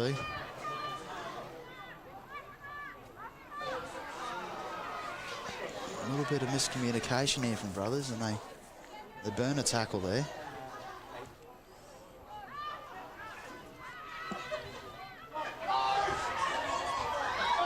Oh, just pulled down short, and a loose play of the ball. There we go.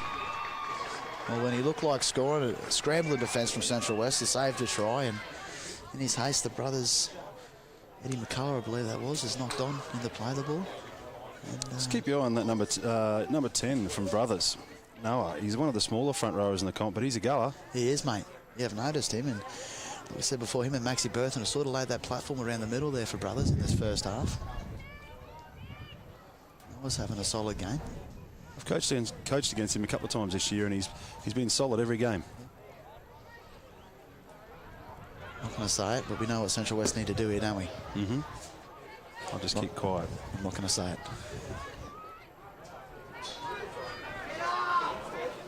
Good defence here from Brothers. It's boys from the West are marching it out. Central West got numbers on the right. They do. Truck the big boy back through the guts, suck a few in.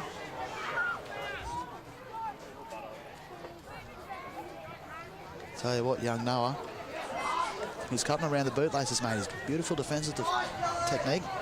And like you said before, not the biggest front rower, but he's probably peeled off 3 tackles there in that set. And that's got Central West parked up in their own half, kicking from their 30. Funny bounce, finds a sideline. Yeah, he's definitely got a motor on him, the number 10. Yeah. Like we said before, Toddy, he'll keep those boys fit. You see the pace hasn't really dropped off, and any side where their front rowers in a grand final can play the whole first half, that's a fairly fit team. 3 minutes to go in the first half. This is probably going to be possibly a set each, maybe 2 to Brothers, and the Central West boys will just be looking to hold on here and go into half time with just the 1 try.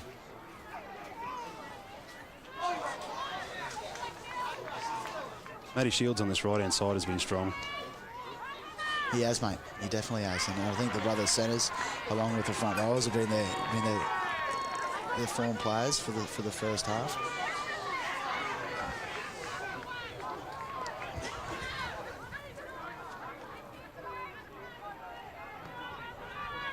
Number 8 for Central West has been putting in some good minutes. Cooper Close, been doing very well.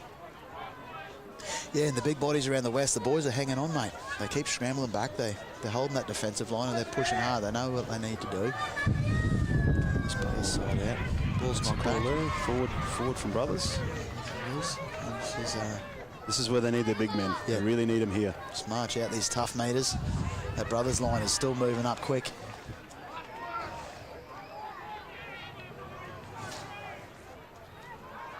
Nice little run there. Nice run. His nose through. Fullback misses the tackle, but Brothers going to have to set their line here. Central West are attacking. A couple of tackles to go. 1:30 before half time. Central West 30 out. 2 tackles to go, and it looks like they might be setting something out to the right here. Looks like that break was made by Cody Hunt. Good run by Cody Hunt. Yeah, he's played for you Hunts, boys from out west. Justin and Stephen, potentially one of those boys' kids. And roll the kick in here. I don't think that's a kick he was trying for, but it come off nice. There we go, minute to go. 1 set. 1 set to defend. That's what they'll be saying behind the posts. This will be a chance here for the Central West boys to possibly even things up.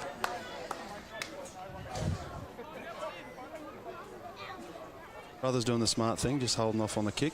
Winding down the clock.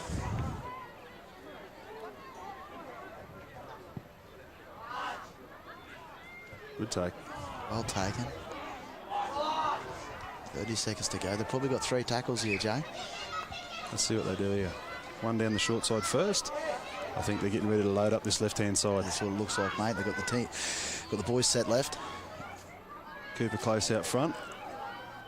Good defence from Brothers. This will potentially be the last tackle of the half. Oh, I don't think that was the plan. No, that's not the play. That wasn't the play. Marched it towards the line. Brothers defence slowing him down. Does he get it out in time? Yep. Yep. Here we go.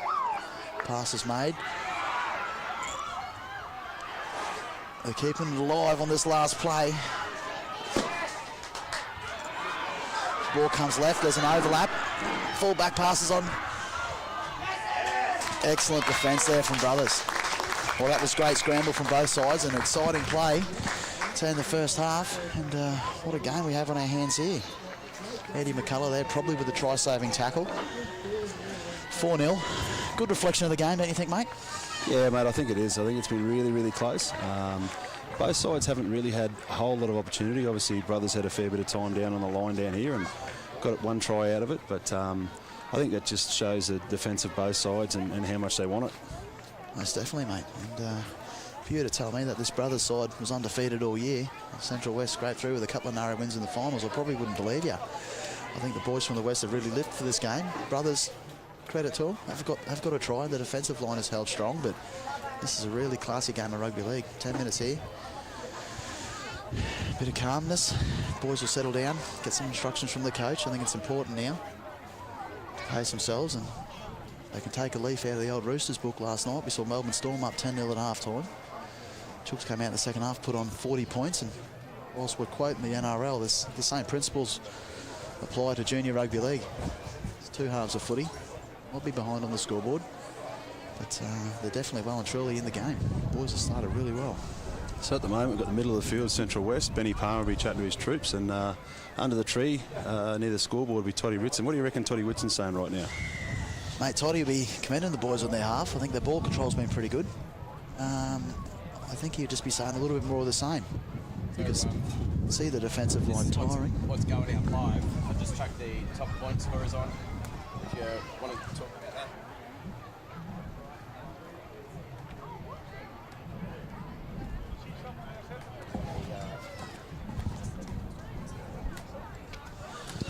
So Benny Palmer talking to his. I don't think he'll be that disappointed in that first half. I think he'll be really happy with what's happened. Yeah, most definitely. I think both coaches will be happy with their sides. It's definitely a game that's neither side has really managed to get the ascendancy quite yet. And that's what you want out of a grand final. You want it won in the last couple of minutes. Nice and exciting. And fought all the way to the end. Yeah, most definitely. So we're just going through now. We've got the top point scorers for the under-15s comp this year. So Callum Hickey, I don't think Callum Hickey's featuring today. No, he's not, mate. He's not. But he scored 140. Braxton Codrington from the Under Tigers 15s Black, he's got 120. Griffin Kiley on a nice and neat 100. He's a force scoring tries. We'll see his tries in a minute. Cody Hunt, he had that little break from dummy half up the middle. He's got 86. And Lane White from Dice Up Bulls 80, though he rounds out the top 5. Who else have we got down there? Trey Alexander, he's sitting in 8th with 50. Yep. And Central West, Carson Williamson in 11th with 42. So there's some point scorers out there, but I don't think the game's allowed points just yet. No, it hasn't. And what I do like to see on the top point scorers list is the cross-section of teams. It's a couple of boys from Brothers, but there's a representation from all clubs around the Highlands here. Just goes to show that the talent is widespread. And it's been a great season so far. I'd say Griff Kiley's 100 points, or no doubt, come from 25 tries. He's had a stellar season there for Brothers. A couple of household names down lower. Rowdy Downey, son of Ray Downey. Big Rowdy. Former Tigers great. Father's definitely won a few grand finals in his day. Yeah, his season ended a little bit prematurely with a shoulder injury. Don't have the try scorers. So we'll just take a look at the try scorers now. And I'm pretty sure, Griffin Kiley, 25, he leads the charge. So next will be Trey Alexander in 4th with 12. Callum Hickey in equal 4th with 12. Shieldsy 11, he's sitting in 5th. And then we've got Carson Williamson at 6th with 10 tries. So as I said before, there is some try scorers out there, and I think the second half, with a bit of fatigue kicking in, that sun's beaten down now, I think it will open up a little bit in this second half. I think the first 10 will be nice and strong again, and I think discipline is where that's key for this first 10 minutes. Oh, most definitely, Jay. I'm expecting the halves from Brothers to exploit this wind in the second half. I know both boys have got a fairly good boot on them. They haven't had the chance to display the kicking game just yet, but with a strong breeze behind their back, young Eddie McCullough and Sammy Brown can potentially kick the ball deep and exploit the positional play from Central West. But yeah, it's been a great game of rugby league, most definitely.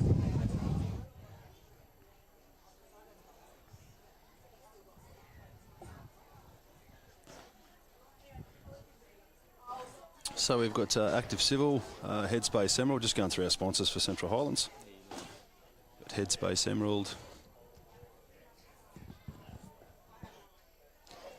Mining and Energy Union Queensland. They've been great supporters for rugby league here in the Highlands for many, many years.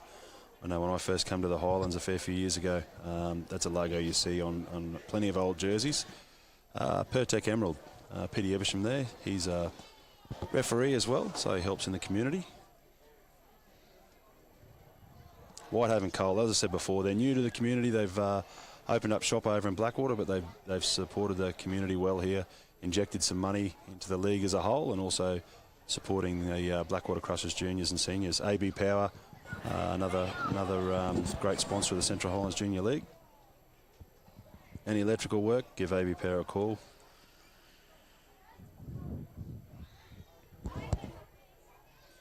So we've got 4 minutes 20 on the board before we get back into it. So it'll be last orders from the coach, bit of chat from the leaders in the group. Yeah, 4 minutes to go. The half-time break's winding down. Like we just said, the coach barking final instructions. I think the message from Toddy will be pretty clear to the boys. They've currently got the lead. And leads are a big thing in a grand final. Whether you're 2 tries up or 10 tries up, they can easily be swallowed. So I think his boys will play from the front. He'll look for the forwards to continue their good efforts around the middle and maintain the line speed. So Central West will be kicking, we'll change ends, and Central West will take the first kick, and we'll get to see what Brothers come out in the first set.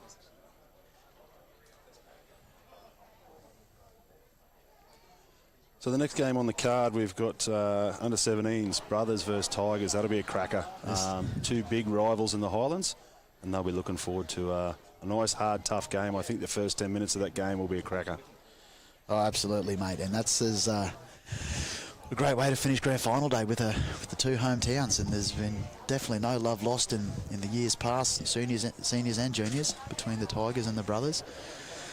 Stems back to the Morris days before Brothers Club was formed. The rivalry has been long-lived, and it's when you come to Emerald and you meet a local, it's are you Tigers or are you Brothers? And that's how things are done in the town of Emerald, mate. She's the heart and soul of the Central Highlands Junior Rugby League, and with a bit of hometown rivalry, it's not much sweeter than watching that play itself out on grand final day. Yeah, they're the passionate games. They're the ones you like winning and hate losing. When you lose those big games against your rival, you're sort of kicking stones for the next week. Most definitely. And look, for a lot of these kids here, the upcoming game in the 17s, this may be the biggest game they ever play in their career. This will be a stepping stone to a senior grand final potentially, or something further. But for some of these kids, their rugby league career finishes potentially today. It's sad that happens sometimes. Yeah. Like I've seen over the years a lot of great junior rugby league players, and they play their 17s grand final, and they sort of just go into the working world and they finish up. And as we know, the senior league around here struggles at times. So it's great when they can carry on and bring their league through to senior league, and some do go to bigger and better places through the Q Cup system, and we've had a few over the years go through to the big time. So it's just something we see in junior league here. Sometimes they drop off. Different years have different sort of age gaps where they drop off. A few years ago it was at 13, 14, 15-year-olds. They drop off there, and our 17 system was struggling a bit, but it's been pretty strong this year. The 17s the last couple of years. There's a lot of players out there that are sticking with league, so it's good. Yeah, it has. And tell you what, you look back over the years past and you think back to when you were 17, and surely some of the kids these days, you look at the size of these boys. You would be mistaken to think that potentially seniors players. There's a couple of big boppers be floating around on the field for this next game. Like we said, there'll be no love lost around the middle, and today we've seen a couple of good battles around the forwards. The Dysart side had some really good hard-running middles. So do the brothers and the Central West boys, and I think grand finals are chances for the boys around the middle to really put their hand up and do the tough work. And, I think the biggest difference these days is the addition of Jim. When I was a kid, Jim was a bloke that worked at the servo. But yeah, no, it's exactly. Big, strong boys. You're right there, mate. And you and I being frequent gym goers, we do see. Yep, she's a power game these days. But I do see. I've been talking to young Sammy Brownsdale earlier. I've been seeing Sammy floating around the gym, little half working on his game, and a 15-year-old. He's looking for that little bit of an edge. And like you're saying, mate, it's the 1%ers that'll often win you a game, a grand final. Or even, set your stepping stone towards a game in the Q Cup, like you mentioned before. It's the boys who start early and hone their craft, work hard, and they reap the chocolates at the end of the day. Well, there's a few boys getting around the NRL and Q Cup at the moment. It's been through this system. I think one's Ethan Bullymore. Yep. I think he featured in a under-17s brothers grand final, did he? Yeah, I'm pretty sure he over did, for mate. 1 year from the mighty Springshaw Mountain Men. Springshaw Mountain Men, that's exactly right. Yeah, there's a lot of homegrown heroes bred out here. We saw Dozer Hunt, Benny Hunt. Just played his 350th. Yep, 350th. Yeah, former Blackwater Crusher. We won't hold that one against him, mate. No. Sensational Rugby League. And even Matty Scott, we mentioned him earlier, taking the bus ride from Ilfracombe as a 14 and 15-year-old. But we have the start of the second half. Central West kicked off. Brothers hitting the line hard. Good, solid run and an equally met defence. This will be the start of a great 30 minutes of footy. Brothers shown intent early.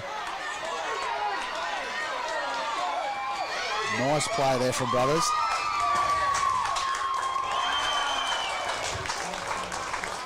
That's a try there to Brothers.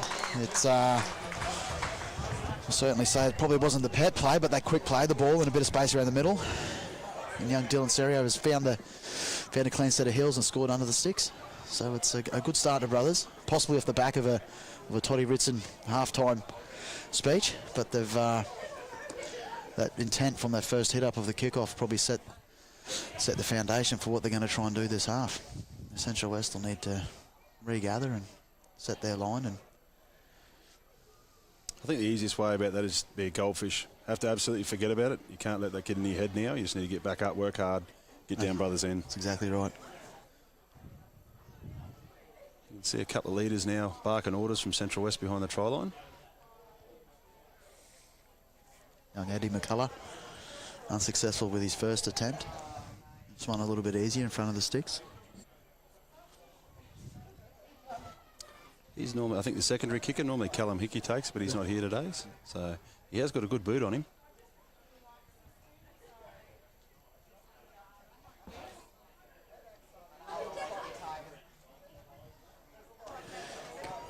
Version successful there, Jay. We have Brothers with what we'll say is a big lead, 10-0 in a low-scoring game so far. It's, the boys from Central West will certainly need to kick this one deep and set that line.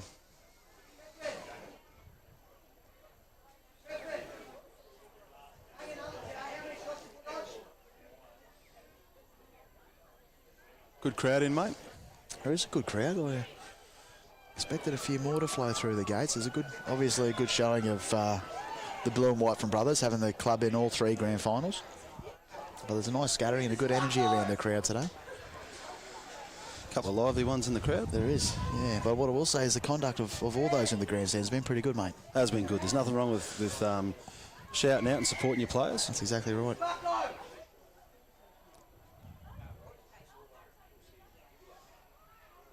Well, I think they caught him off guard there. They did. Central West have regathered, and that is a play that could potentially swing their momentum in this game. Got the ball, 20 out from Brothers' line. That fast defensive line speed is going to need to set here for Brothers. The boys are moving up quick. Fullback. They're well known for that little short, that kick play and regaining the ball. I think last year I've seen at least 4 or 5 times. Yep. They did that and actually scored a lot off it. Yep.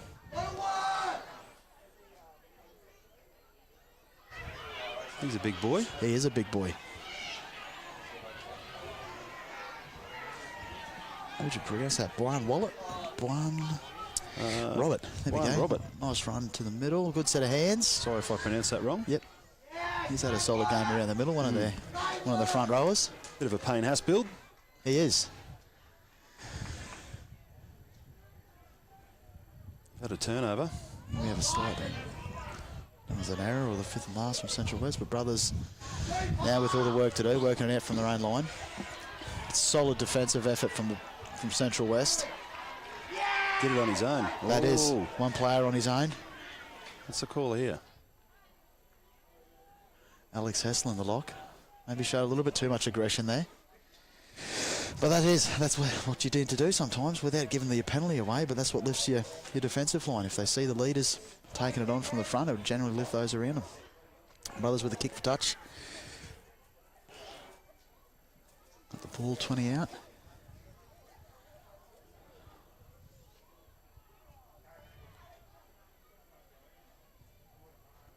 Good strong run from Brothers. Move it up towards the halfway on tackle 1. Griff Kiley. Central West really compressed here. They are. Their outside man just inside the tram line.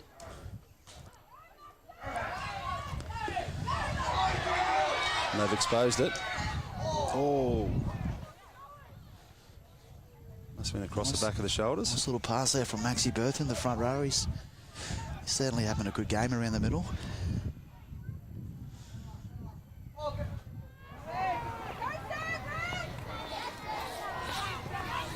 Sammy Brown cuts back into the middle. It's tackle 4, I think. Brothers, Central West. Maxie again. Playing a halfback role. He is. A modern age front rower. Once upon a time, it wasn't a pass in any of their games. You weren't allowed to. No. God forbid you have a kick. What's that one on the boot? He's a big boy. Yeah. Oh, good low tackle. Yes. Excellent Maxie tackle. Berthen again? It is. And he's having a cracking game. Just the headgear and lines up for another one.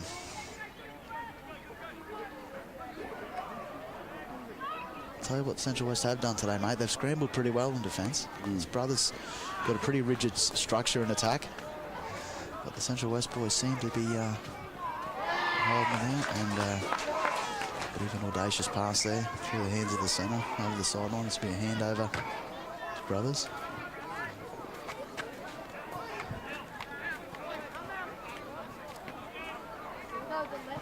They're just not helping themselves at the moment, Central West. No, these unforced errors. Yeah, a couple of loose penalties, and they're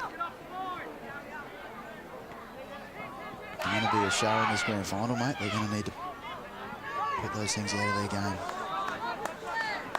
Central West a little bit short on this right, left-hand side, I think. Jackson Day's seen that. Takes it to the line.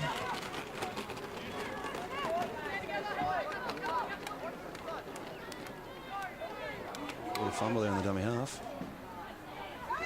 Oh, that's got him around the chin. Oh, it's a little bit high, yes. Sort of fell into that one a little. Not much the defender could really do. He's looking for a hard shot. And they're the hard ones you see these days. There's not a whole lot in them. Just that arm slips up with a attacker going down. It just catches him on the chin or around the neck. That's right, Jane. Brothers boys are reloading here. They're little set attacking the Central West line. 5 metres out. 4 tackles to go.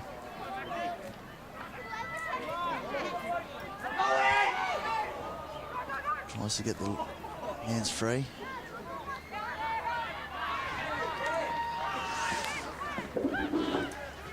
Eddie McCullough's having a good game. Division there from the dummy half. Trey Alexander. He scoots through and wait for the ref. Good little bit of vision there. It's off the back of some pretty quick play, the ball speed. Brothers seem to be capitalising on a little bit of fatigue, I guess, for the Central West boys. Pushed it out for a 14-0 lead. kick to come. The undefeated side, they're certainly playing a good game today, mate, that's for sure.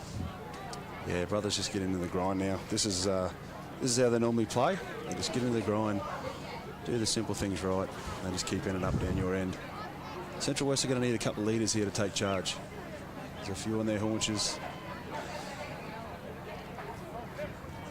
Yeah, you're right, mate. There's a few hands on knees there behind, but they'll be getting some orders from the bench. It's certainly not out of the game.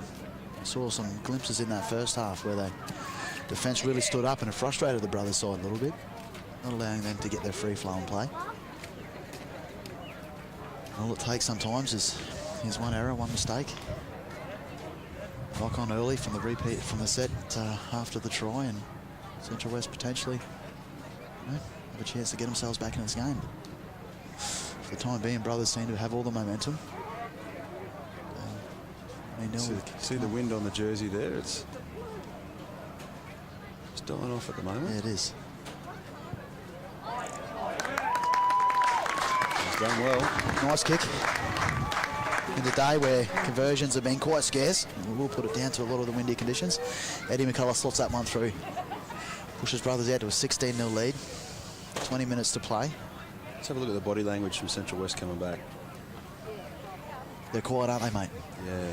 You're looking for some big voices and some personalities to lift this side. Certainly, they're not out of definitely not out of the game.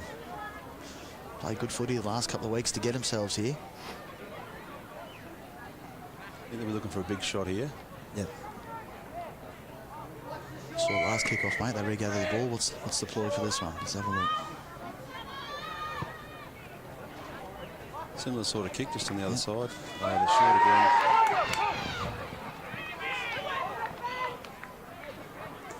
Numbers in the tackle from Central West. Others on tackle one, approaching the halfway line. Here's a young Ritson. Tackle two, brothers on the halfway.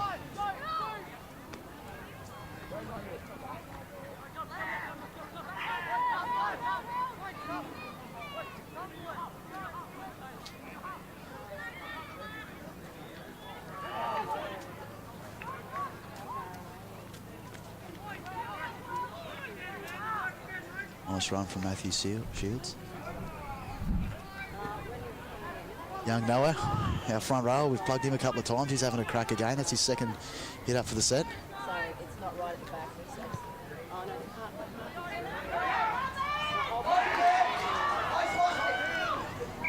Is the ref going to call here?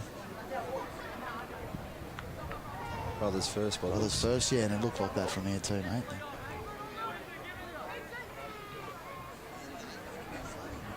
Central West really need to get to a kick here. Even if they can kick early, go long, get down the other end. Yeah, that's right, mate.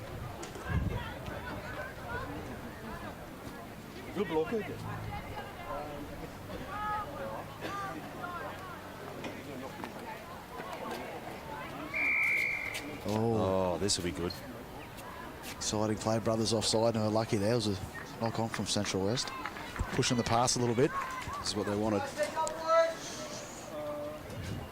This is where we need the big boy to take the tap. That line hard. Little trick play. But inside ball didn't feel the brothers' defence. A few post-contact metres there. Good leg drive from Central West. That's a better run. That is a good run. Tackle two from Central West on their own 40. Another one of the mullets. Go the mullet. Oh, he's split the defensive line. Good run. Need a quick play the ball here from Central West. Brothers line set. Number 9's hiding a mullet underneath too, I think. He is. Tackle four.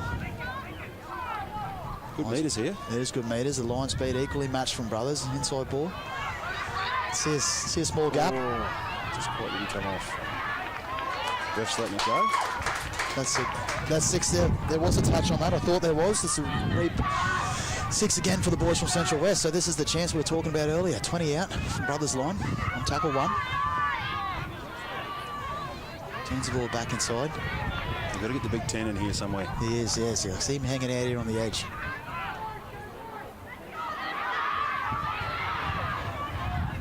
Nice pass. Good lively play here from Central West. They're not afraid to throw around a little bit, mate, are they? No, it's good to see. Yeah, it is. It's frustrate the brothers' defensive line. Sometimes when you're 16 down, you have to try a few things. Yeah, unfortunate penalty against Central West. Didn't really take advantage of that. No, and I thought the same. He did split his two players, but he stood there, took the contact, and didn't see an advantage in my eyes. Bit of a tough call maybe against the boys from the West. But need to set the line. Hopefully force an error here from a pretty tidy brothers side. Good run to start the set.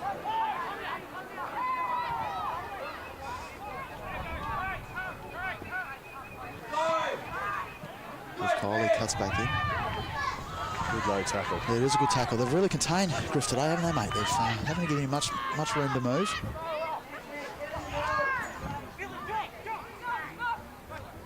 One-on-one strip. Good Good work. play there. That was Cooper Mullen and draws a penalty. Excellent work, Coop. He had the line break in the earlier set, and a nice play there with a one-on-one strip. So small moments that sometimes turn a game. And he's having the kick for touch. He's doing everything. He's got it all. He's a kit and caboodle. He had a match. It's a grab there, about 15. Yeah, easy 15. Audio. And he's barking orders. It's good to see, mate. And that's what this side needs. They need a couple of boys to stand up, take control of the game, and it'll help the other players lift. Here we go. The Big Ten. Finds his front. Oh, Yeah. Back on your front, mate.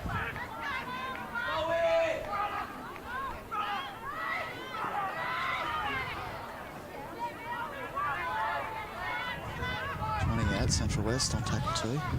Third now. Boyne with his second touch of the play.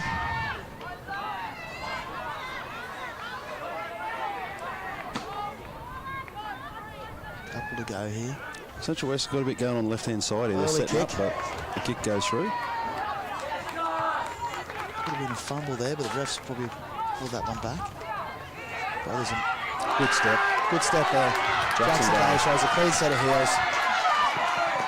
Fullback comes across and cover. Great tackle. The brothers have all the play here. 40 out from Central West line. And look, there's a couple of the big boys still trying to get back on side, mate. I'll have to rely on the scramble defence here.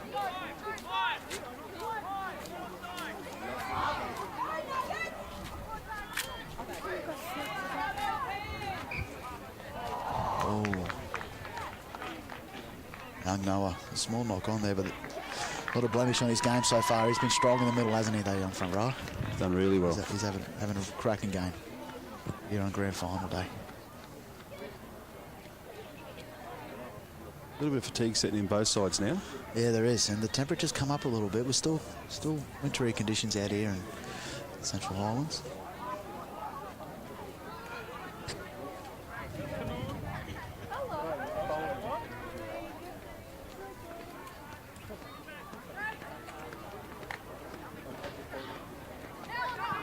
Bit of a leg lift there.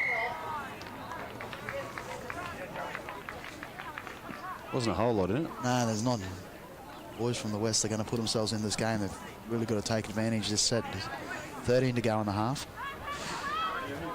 Down by 16. And the big boys hit Big up Cooper towards the close. net. Good Up run. the guts. Nice run.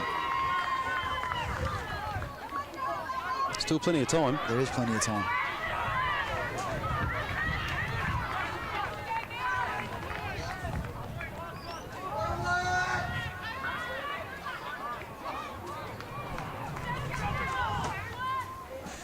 Cooper Mullen, our man, a nice settling run.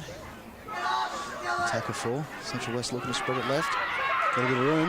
He has got room to move. Good cover and defence. defence. Good defence. Yeah, Matthew Shields has been solid out there all game. Big back line set here. Got to go through the back line. They've got to move it. They've Big got hole right in they've got front to of the sweep it sticks. out now.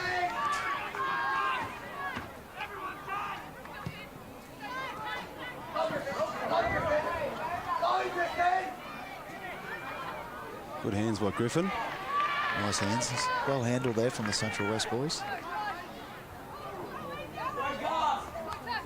The possibly see a couple of gaps opening up around the middle, I think, Jay. Yeah. With a quick play the ball speed here from Brothers and tiring defence. Big number 10 in the middle struggling. I think He he's is, just got a knee in somewhere he's not real keen on. It's early kick. Bounce nicely. Friendly bounce for the fullback. Gives him a little bit of room to move. Contact. And stole it. No, what's it called? Eileen, looks like there possibly two in the tackle there, I think, Jay. The idea was right. Just need to drop one of those defenders off. But Central West have been fortunate the last few sets. They've been able to have a couple of piggybacks out of their own half, but haven't managed to capitalise just yet. I think if Central West gets one try, I think this whole game will turn around a bit. There's certainly time. 10 minutes. They're going to have to get their goals, but they're really going to have to start scoring the tries, mate, to get themselves there. We'll start taking a little bit of risk here, I think. Bang a few in the middle and try out wide.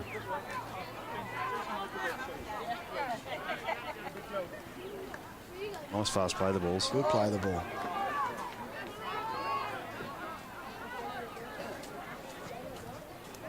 The Brothers' line speed hasn't dropped off all game. No, Toddy Ritson will be pretty happy with He that. should be very proud of that. He's got those boys well drilled, that defensive line. Hasn't given that Central West side an inch to work with just yet.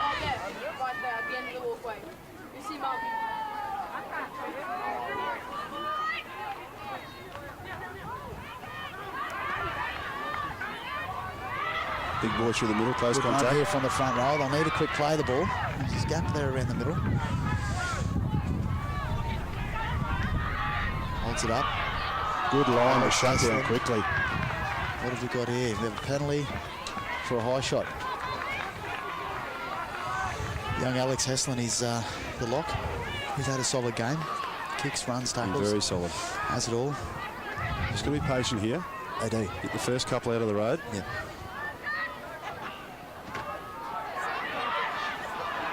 Big send. Good run from the front rower. Another penalty. There's another one. She mightn't take much more here, mate. That's two on their own line.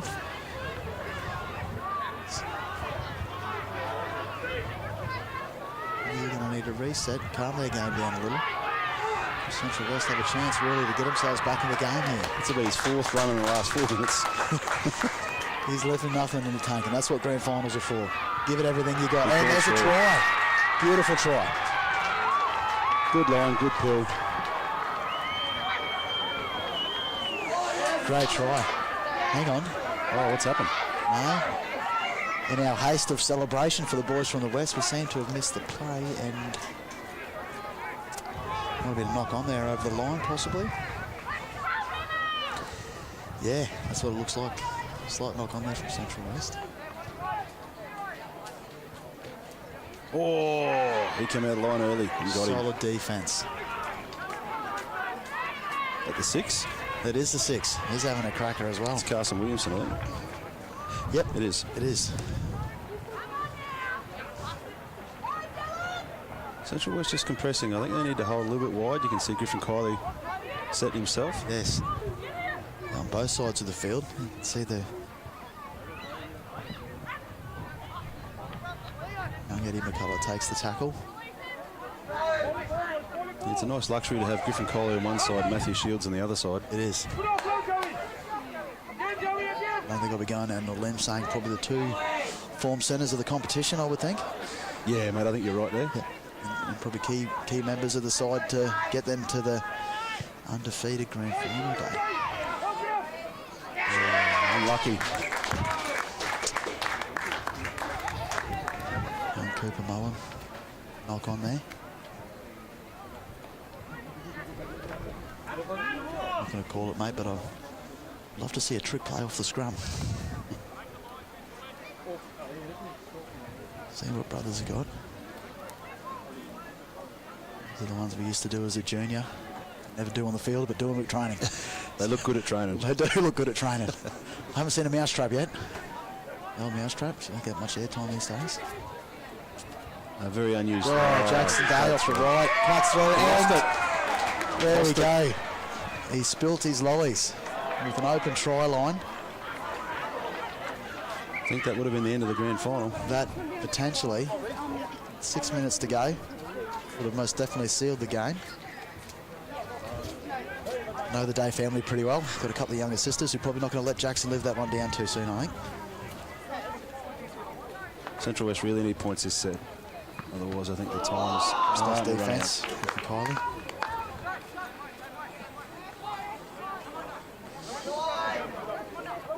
Cooper Mullen takes the tackle. The brothers line still setting itself and moving quick. They haven't dropped an inch. Central West pretty flat in the back line. Yeah, they are. The boys have they're running out of steam. They've showed great resilience so far. Got the brothers side in for 3 tries. Let's see what they have here. There's a move at left. Nice palm there. Wrapped up by Matty Shields. And solid in defence all day.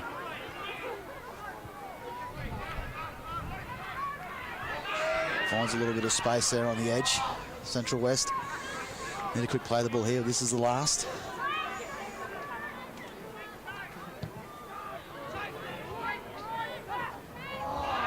Eddie McCullough knocks that one back. Oh no, ref's called it a knock on. So here we have it. 5 to go on grand final day on the under 15s between Central West and Brothers. Currently got the Brothers team up 16-0.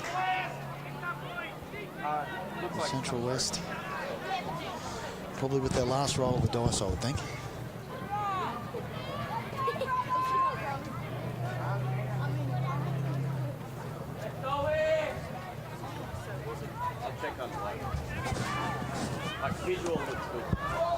Poor pass from the back of the scrum. Alex Hessler pushes it along.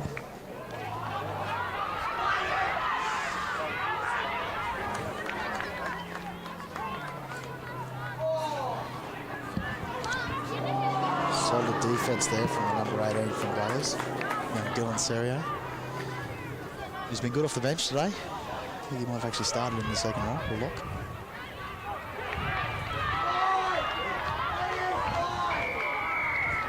Lifting there on the tackle. And his brother's side determined to keep the scoreline to 0 by the looks of things in the grand final.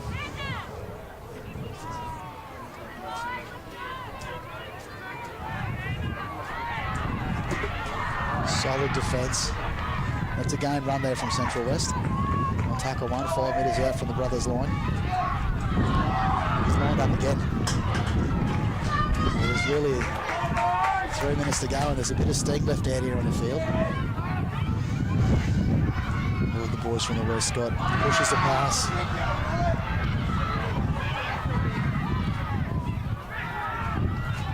Oh, 2 metres out on tackle 3.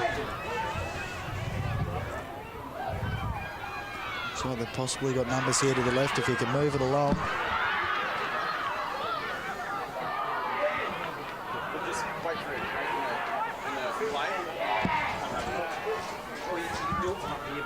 Fifth and last here for Central West.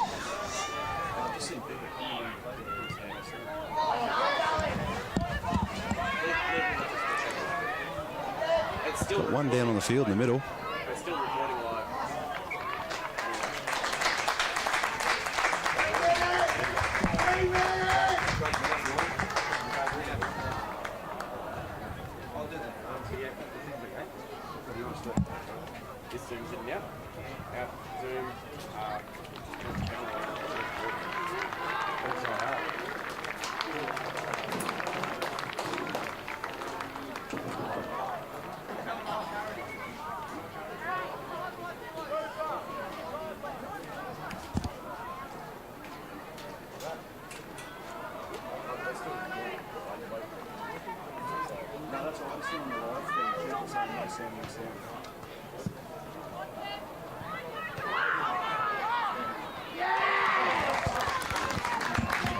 Once the ball finds the sideline there, Brothers will get the turnover on their own 20. 2 minutes 12 to go, 16-0 Brothers.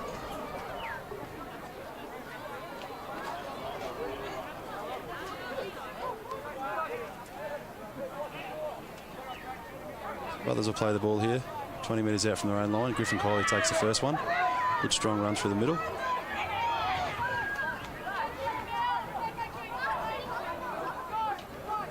Maxie Berthen, another carry. He's been strong today. Good metres, finds his front. Trey Alexander looks left. Going out wide, good defence. Griffin Kiley gets picked up, offloads to Jackson Day.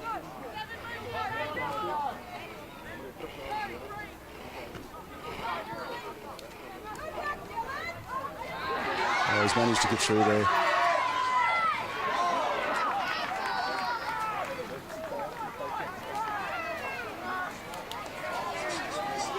Try time. So that'll take Brothers out to 20-0. And that'll end the game, I would say, with a minute left. I'll take that kick slowly and finish off the grand final, and Brothers will be under 15s premiers for the Central Highlands Junior Rugby League.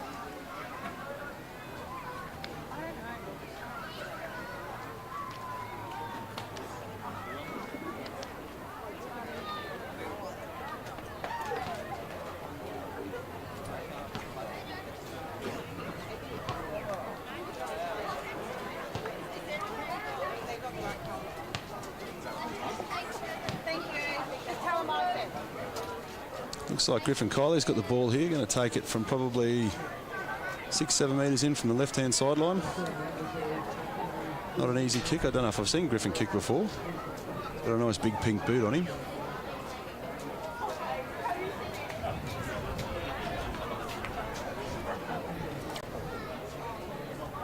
Leans over the ball. Definitely looks the part. Bang, coming in, just to the right. So that'll end the 2025 Central Highlands Junior Rugby League Grand Final. Brothers take it out 20-0. Having said that, Central West were very gallant in their performance. Just probably didn't quite get the opportunities. For Central West to get through to the Grand Final, winning those last couple of tough games, Benny Palmer and his group should be very, very proud of the Central West boys. Toddy Ritson's boys, they've been pretty solid all year. They've been the benchmark. A very nice, well-rounded team. Good forward pack, good back line. They've done pretty well here. Keep the slate clean. Okay.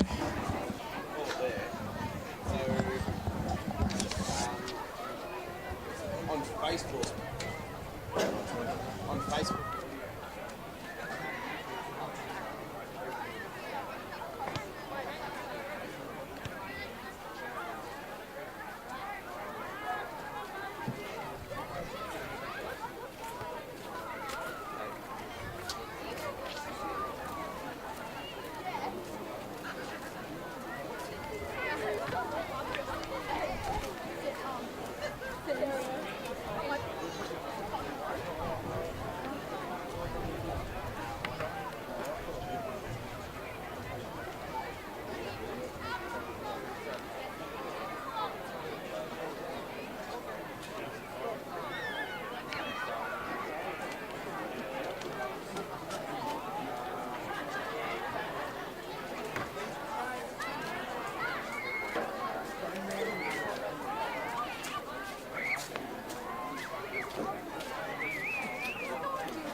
Rightio, and we're back. It was the end of a very hard-fought game, and I think scoreline possibly a reflection of the game, I guess. 3 tries there to Brothers.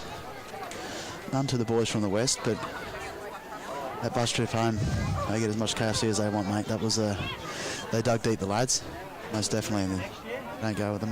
May go away from here. Not the premiers for the under 15 season, but definitely they should be very proud and their supporters. Definitely should be proud from the West. They've done pretty well to get through that final series. It's not an easy couple of games they had, and jumping on the bus at 5 in the morning, getting over here, straight off the bus with jelly legs, going on the field, and had a couple of really good wins. Just didn't quite get it here today.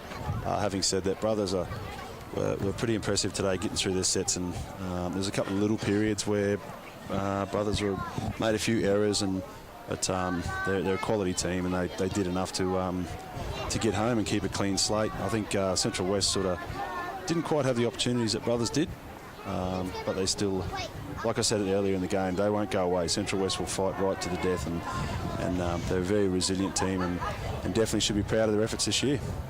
Yeah, most definitely, Jay. Off the back of that, the Brothers never really opened the door for them either.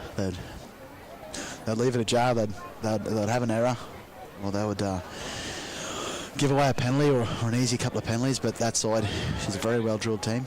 That their line speed didn't drop all game. They set themselves, and you can see why they are now the under-15 undefeated premiers season 2025. I think that's a big key, was that line speed. You nailed it in the first couple of sets, then their line speed, and it just didn't drop off. A lot of games you can push out, nice line speed, and then you start to get fatigued and you sort of drop off a little bit. Even 3 minutes to go on their line speed was good, their contact was good. Yeah, well-deserved win. Yeah, most definitely. And I think Coach Ritson will be very happy with his side. I think he played his bench pretty well. Rotation around those forwards was good, and that allowed the side to maintain that intensity, I believe, for the majority of the game. Well, I think Todd will be pretty happy. I spoke to him about 2 weeks ago and sort of wished him luck for the final series when he knocked my side out. But he said he hasn't got a good record in grand finals. He's none from 2, so today he becomes 1 from 3. So he'll be pretty happy with that one. You can write a song about that, mate. 1 out of 3 ain't bad. 1 out of 3 ain't 1 bad. out of 3 ain't bad. Anytime you win a GF, it's a good thing. So. It is. Yeah, and we touched on it earlier. This potentially be some of the biggest games these boys will play. You know, and you like to see them stay in the competition and become senior members of the local clubs on the fields. Well, I think that shows, just listening to you earlier in the broadcast, you were memorising 25 years to the day. So you're still thinking about it now. You're still talking about it now. So that just shows 25 years later, you're still thinking about days like this. Oh, 100%, mate. That was a vivid memory. It was when Moranbah used to be back in the comp. It was a grand final day held in Capella, under 15s, with a handful of great names. And this obviously does leave an impression on your career, and whether you go on to bigger and better things and you play first grade or NRL or Q Cup, it's the grand final wins at whatever level they are the ones you don't forget. Like myself, I was privileged to win a junior grand final out here as a pup, and you don't forget them. Definitely don't. So just talking about the game, mate, Lockie, what's your thoughts? Who were the good players today? Mate, look, I thought that Brothers side definitely turned up to play, and I think a lot of their defensive pressure and their attacking structure was laid by the platform of the 2 front rowers. So big Maxie Berthen and his partner in crime Noah, I think, were excellent for Brothers, and off the back of that foundation, it gave the players like Matty Shields, I think, had a very strong game on the edge. It gave him a little bit of room to move. The service from the halves was great. I think each player on that side played their part.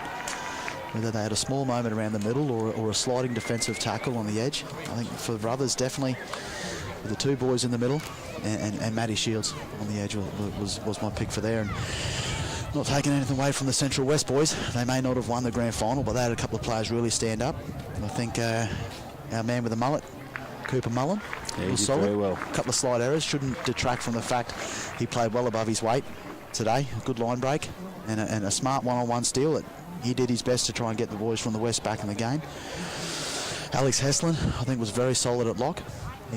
He controlled a lot of their play. I don't know how many tackles he made, but it certainly counted on more than both of our hands put together. So he was very solid there in their attack and defence.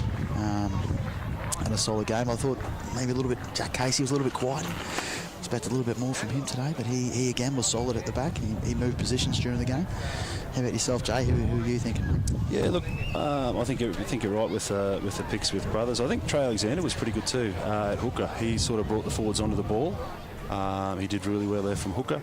And from Central West, probably Carson Williamson played pretty well. Yeah. Had a few big shots there, and you don't always expect some big shots to come from your 5'8", but he did pretty well there. And but in all honesty, everyone played really, really well. It's grand finals are always hard, but both sides showed up today, and obviously Brothers got through with the win, just with that edge of consistency through the game. Yeah, that's right, and that's key, isn't it, mate? It's the loose carries. There wasn't many from the Brothers side. They came in definitely with a game plan for the quick line speed and defence, and you could really tell right from the kick-off that they were here to play rugby league, and again, take nothing away from those Central West boys. They scrambled excellent to let a side of this calibre to only score 3 tries on a home grand final. Definitely is a definite credit to the team. And look, take away that try from the second player of the second half. This is just a 10-0 score, and Central West were in the game still right up to the end, but just couldn't execute the finer details of their game, and I guess that comes down with a very well-drilled Brothers side not allowing them the room to move. I think a little mention too goes to Cooper Close. I think his last 15 minutes he really took on the Brothers line. I think one set there I said he had 4 or 5 hit-ups in a couple of minutes. I think he did really well at the back end there. Yeah. Put his hand up and said, I'm going to have a crack at Brothers. And yeah, he left nothing in the tank, mate. He's a big body, he's a big boy. His post-contact meters were good. He always carried a few. Good leg drive, and I really hope, I'm not too sure what the numbers are like with this under-15 side, whether they'll have many in this team next year, but I'd like to see a lot of these boys back in the under-17s comp next season. Big shout out to Central West too. It's a massive definitely. effort what they do. Yep. Been doing it for years, and Benny Palmer's one of the people in behind it. There's plenty of others out there, but Benny and his team should be very, very proud of what they've done this year, and just the resilience and turning up every weekend, jumping on a bus at 5 in the morning. I don't know how many times I've spoken to Benny about his trips over. He's never had a smooth sailing trip. There's either a tyre blown or a kid sick on the bus, or someone's missed the bus, or there's always something that ends up happening with Central West, but they manage to get through. They take it in their stride, and they just keep playing football, which is what it's all about. And I really hope that Central West keeps sticking with it, and we keep seeing the Central West jersey popping up in years to come. Definitely, mate. And it's a luxury to see them in the competition. It really is. These boys used to make the drive each week.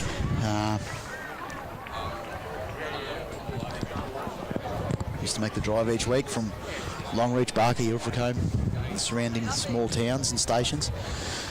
Used to represent the Gemfield Giants, and when the Gemfields folded, they went out and decided these kids still need an opportunity to play junior rugby league, and it's a pleasure to have them in our competition. They add an extra cog to the wheel, and it's great to see more kids in junior sport, the better, I believe. Yeah, 100%. You have a look at what junior sports does for teenagers as they grow up. It's instills some great values in young kids. Sport's pretty important, as well as a community. Not just rugby league, any sport. It's a big basis of what community builds itself around. And it's pretty important that we keep making sure that we have rugby league grand finals, cricket grand finals, netball grand finals, stuff like that. That's exactly right. Yeah, we're not flush with 15-minute drives out here in the region, and you know, the kids do need something to put themselves into outside of school and outside of their part-time jobs. It's great to see sport flourishing, and I think there's a little bit of funding coming this way for the Highlands for a big recreational centre, I think, which is on the cards, Jay, and that's only going to add more to the opportunities for kids in the region. So it's honestly really good to see. So that's the end of the under-15s grand final for 2025. We spoke about the players that played well. We spoke about how the game went, and congratulations to Brothers. Just to recap on the earlier game, mate, I missed that one. Yeah, the earlier game was a cracker. That Dysart just got the chocolates over the Brothers side 26-22 in a very hard-fought game. I think Dysart went into half-time with a couple of try buffer. Or we're going into half-time with a couple of try lead. Brothers clawed a couple back, one late in the first half and a couple early in the second half to really put themselves in the game. They had the lead there only for moments. Took a Dysart line break from their own half and a runaway try for them to get the win. But the stage was really set for a cracking day with that game there. That was a sensational game of rugby league between two teams who, well, they weren't minor premiers. I think one finished second, the other one finished fourth. They both had to do it the hard way to make it to the grand final. And it really showed with a really an excellent high-quality game of rugby league. What was the final score, Lockie? 26-22, I'm pretty sure, Jay. 26-22. Yeah, 26-22. Just the one try in it. A game tough for the kickers. I think might have been 3 conversions out of the tries. But yeah, look, we touched on Dysart earlier on. We were sitting here with Tommy Hewitt, saying it's good to see them in the comp. They've struggled to field a side in a few of these age groups, but they had a huge contingent of supporters and a very strong side. And I think, should Dysart continue to develop these youngsters the way they are, they're going to be a force for the 15s and the 17s. Should they keep the players on the park? And we sort of tend to lose a few out here. This age group, there's boarding schools and the odd scholarship, and obviously with the mines and rosters and families decide to move away. But yeah, it would be good to see this Dysart side continue on their way. They had a really cracking win in that 13s. That'll be their first bit of silverware for a few years, I would think. Definitely. Right, mate, we'll look forward now to the under-17s grand final. I'll let you take us through the brothers' team.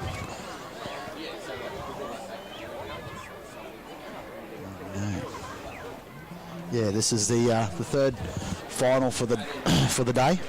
This is the big boys. We have, for brothers, Ashton Watkins is at fullback. Dean Saunders, Ethan Scott on the wings. Cooper Spillman, Jacob Ritson are in the centres. We have Noah James at 5'8". Kane Conley, he's the son of the coach Timmy Conley in the halves. He's playing halfback. Kobe Toms, Bratton Schick in the front row. Callum Ryan fills in at hooker. Yeah, young Moses Sequita, Keenan McCown at second row. We have Tom McDonald locking. Sid McCullough, Jackson Harry, Jack Hudson, Trevay Tarai and Dusty Comiskey make up the bench. I'll hand over to you, Jay, to let us know your beloved Tiger side. Just before we jump over there, mate, you've watched some of these boys play through the years? I have, mate. I definitely have. There's it's a solid side, most definitely. A couple of big front rowers, Kobe Toms, Brent Schick, they're going to certainly lay some platform today for the team. I like the look of our halves. I think young Kane Conley, I think he's a player of the year a couple of seasons ago. Definitely a good set of heels and good vision in the game. And yeah, Jacob Ritson, long set of legs.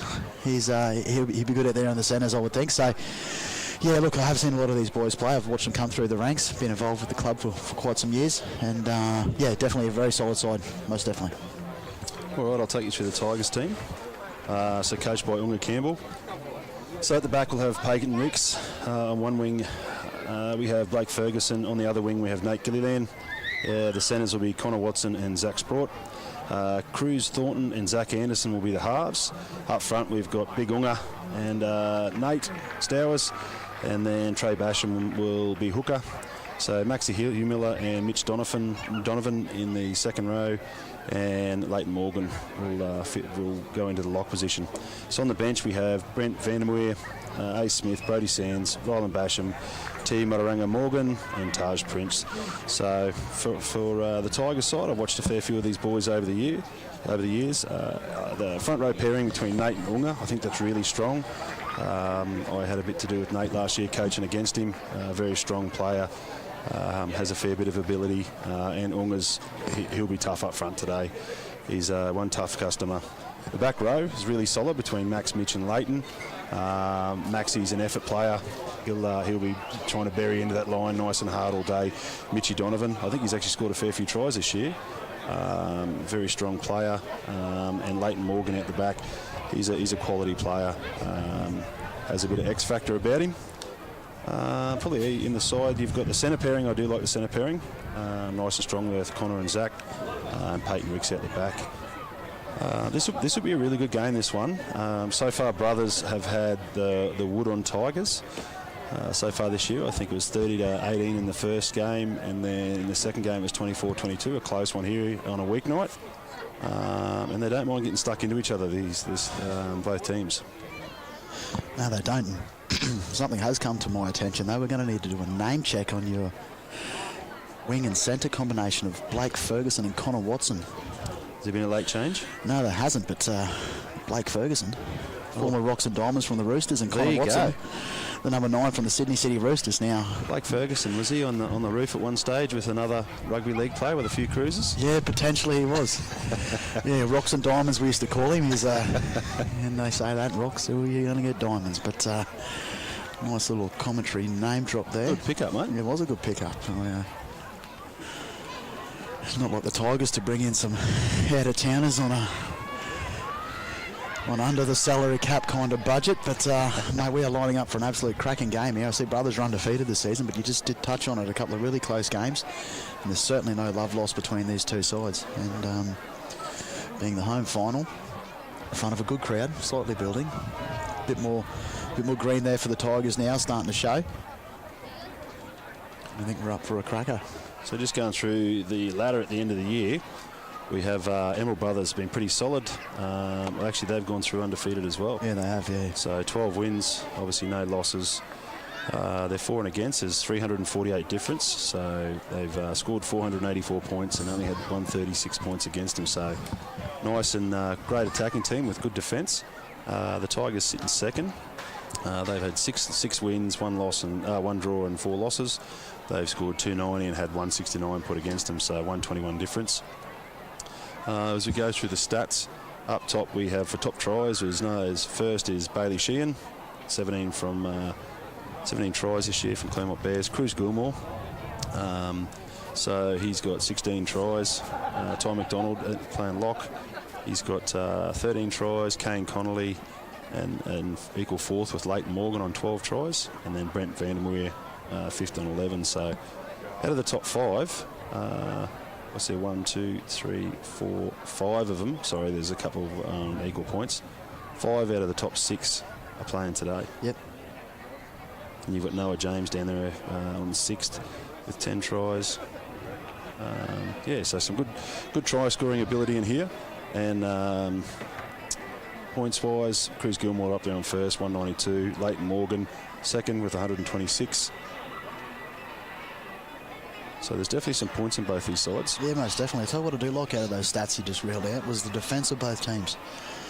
For 12 games, I think Brothers averaging about 13 or 14 points in, and Tigers not much more. So I'm tipping an early limb tip here. I'm going to say it's a low-scoring game.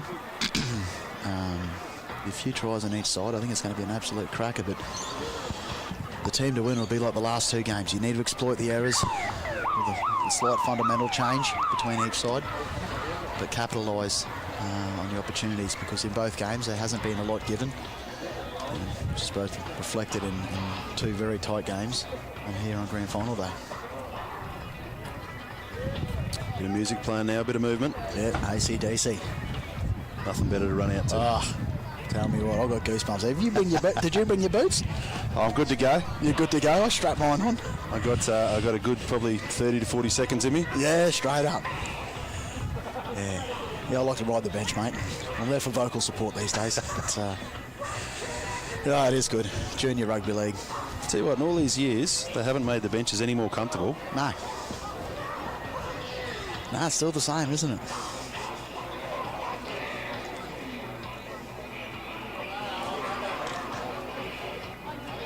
Got a big tunnel. Which was, you'd expect that from both sides. 2 Emerald teams here on Grand Final Day. Mighty Emerald Tigers. Foundation club of the town, we'll call them. My dad growing up here, there was Tigers back way back then as well. And it's good to see both of these sides facing it off in what's going to be an absolute cracking under-17 Grand Final. Right, Locke, I'm going to have to love you and leave you, mate. I've got, you can see down the field now, there's a couple of pink and blue shirts down there, the Central Highlands girls, so I've got to jump down there and help get those girls ready. So I'll hand it over now to Tommy Hewitt, and he'll take over the rest. Thank you, Jay, for your efforts, mate. It's been lovely to share the commentary box with you, and I'm sure you'll be there cheering your boys from the sideline. Thanks again, mate. Really Certainly will. Thanks, Lockie. As we get ourselves ready here for what should be an absolute cracking game of rugby league.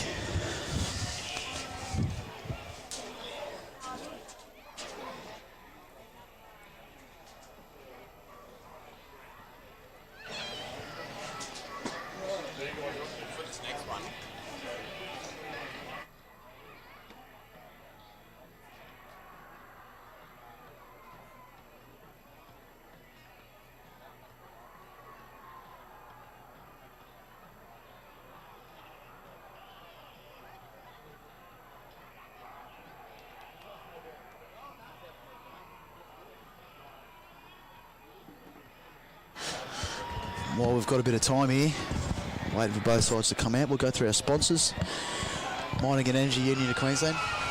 Here we go, we have the Tigers coming onto the field. Big contingency of green flags and a fair crowd turning up for what should be an absolute stellar grand final. The boys look primed and fresh and pumped. A couple of big bodies out there.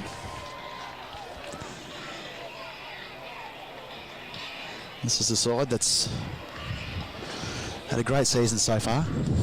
They've had their fair share of losses. I think they've come into the grand final with 4 losses, but solid preliminary win. And here we have the undefeated minor premiers, the Emerald Brothers. The side showing up for their 3rd grand final for the day.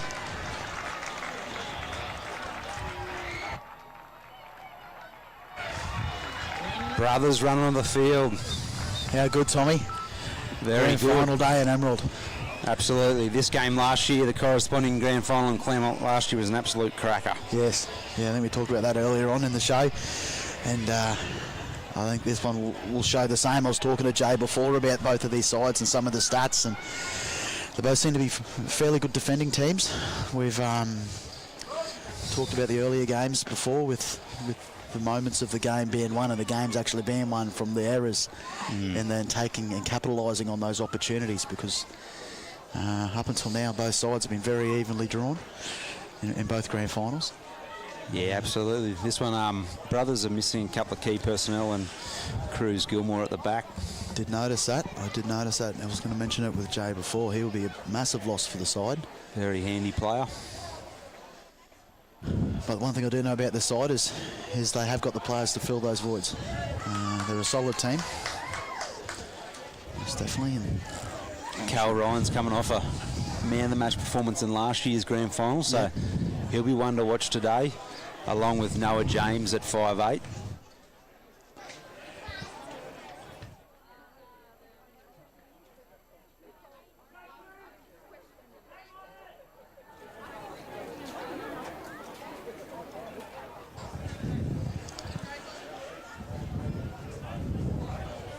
Big crowd filtering in here, Lockie. There is, mate. There is. I was talking to Jay before. It was a bit more Tigers green starting to flood in through the field. And, yeah, this is it, mate. Local derby. Penultimate game on grand final day, the local derby. No love lost between these two sides. Where else would you rather be? Not a place on earth, mate. There's nothing better than a Highlands final on a beautiful day here in Emerald at Mackendale Park. The field looks a treat. Freshly cut, nicely painted, short grass, quick outfield. It's the business speed on this track. We've seen that in the first 2 games. Thanks to Tigers hosting today also. Obviously, thanks to all our teams throughout the series. We had first week in Dysart, and then we went to Emerald Brothers here last week, and then here the Tigers play host. So thanks to all those guys. Each and every year we share around the Highlands. Claremont last year for grand final day. Yeah, most definitely, Tommy. They've turned on a great show here today.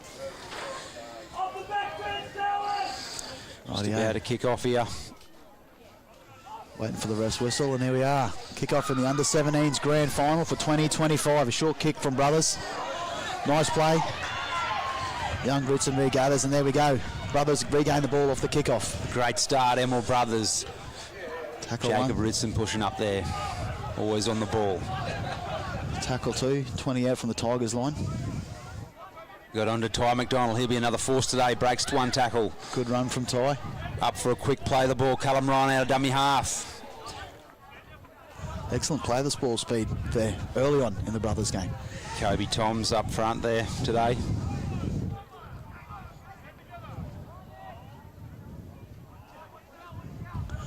On to Ty McDonald. Just offload to Cal Ryan. Kicks through from Cal Ryan. Fullback regathers. He's tackling the goal. Good play from both sides there. Repeat set. Build pressure early. That's right. The Tigers line held strong there. They'll look for a deep kick here, set that defensive line, and hopefully force an early error from the Brothers side. That's looking like they've turned up to play today, mate. Leighton Morgan with the dropout. Awkward bounce. Regathered by Jacob Ritson. Good tackle one there for Brothers, 30 out from the Tigers line.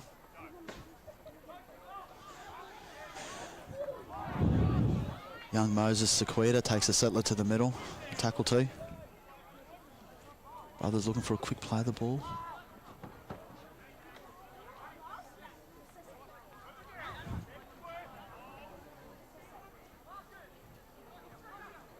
Carl Ryan sees the gap, he scoots, he scores. Well played. Excellent vision there from the dummy half. He could see the retreating defensive line from the Tigers, and he took full advantage of that. Marcus, too slow to move. Drew that outside defender in, and 4-0 Brothers. Under the sticks, early try to Brothers. That's good play. That was excellent play there. No, on a nice hot sunny day, I guess around the ruck, he might prove to be the difference. And the replay here, he has a quick look, throws the dummy, cuts in beside the fullback, and that's under the sticks. It's a nice grand final try. Off the back of a quick play of the ball, off the back of a repeat set. Good start here from Brothers. Tigers going to slow them down around the rack. Yeah, it's not like the 15s game. That the line speed from Brothers and the play the ball speed seems to be another level here today. They look like a very well drilled club, and the 15 side exploited that fast line speed in the earlier game, and looks like these 17s using the same textbook, Tommy. Absolutely. Leading into the men's competition, obviously boys get a bit more physical and getting ready to make that next step, hey? So That's what you want to see as a junior coach. You develop your players right through to seniors. This looks like Kane Conley taking the kick, I think.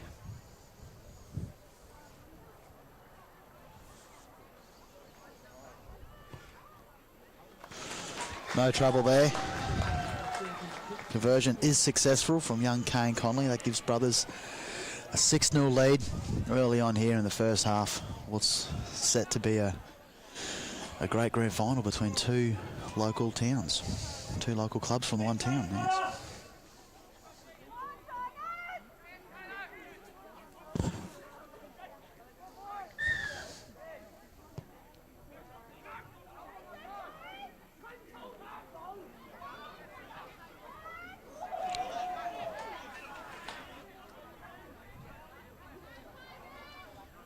Kirby Toms take the first hit up off the kickoff.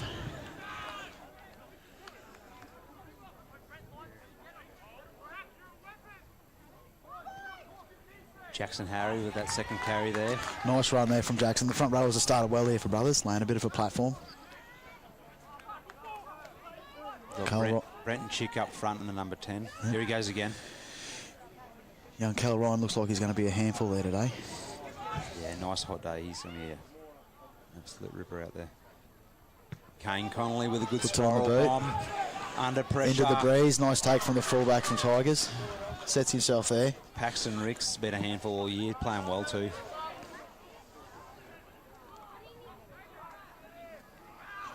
Good line speed there from Brothers. Putting a little bit of pressure on this Tigers side, trying to work it out from their own half. Winger comes in for a run. Blake Ferguson. Blake Ferguson, we did touch on the name dropping, the Connor Watson-Blake Ferguson combination in this Tigers side. Leighton Morgan, nice short ball. Number 12, Mitchie Donovan.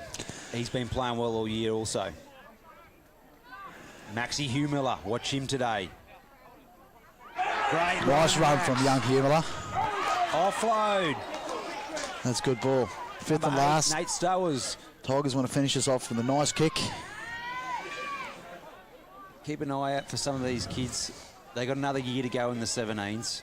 Coming from the 15s comp last year, Maxie Humiller and Nate Stowers. Yep. Humiller. They might be well-known name around the Highlands. The dad and uncles, former Tigers players. And it's good to see some of these names, second and third generation footballers from the region. It's great to see. Tuck it under the wing, Ty McDonald. Straight up the middle.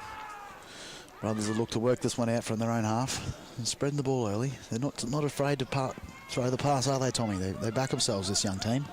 No, with their halves and their hooker, like their spine, very elusive and good combination. I've been on a few of their beatings at touch football, actually. Yep. Quite handy.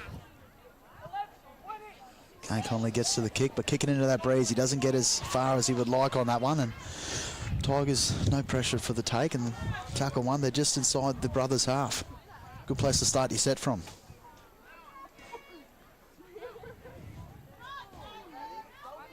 Nice work helping out their forwards, some of the Tigers' backs. Just get them back in the takes game. an easy run. Yeah, another tough player, Leighton Morgan. Leighton Morgan, nice run there through the middle.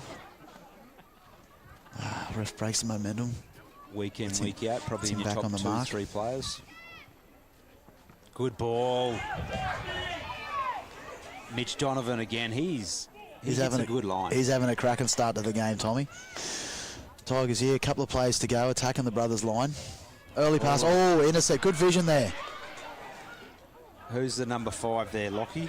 That is for the brothers side, the young Ethan Scott, mate. He's a make or break player, that one. The ball gets past him. It looks like a try for Tigers. There we go. Great line speed, Tigers, to force the error from number 17. This is the chance the Tigers will be looking for. They'll back-to-back sets potentially on the brothers' line, or repeat set close to. And we've seen the prior games, a lot of the tries led from an early error, from the side working out from their own half. And I think Tigers are going to look to try and exploit this off the scrum. They're set up here on the left there. Number 7, Zach Anderson. Another player that's been playing well all year. Zach Anderson gets the ball. Well wrapped up for the second row. Young Moses Sequita with a critical tackle there. Great run from Brody Sands.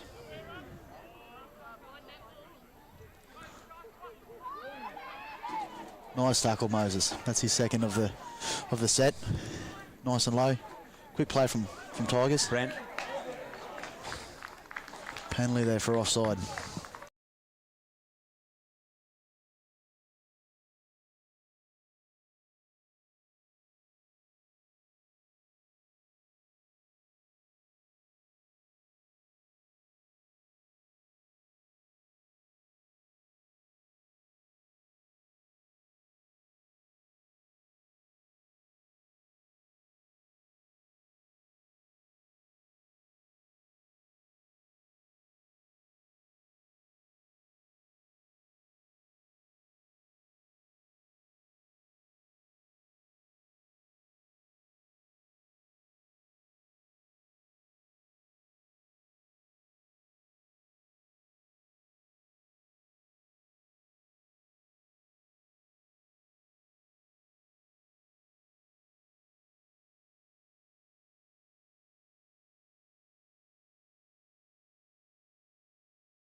Both scored a few 100 points each for the season, so.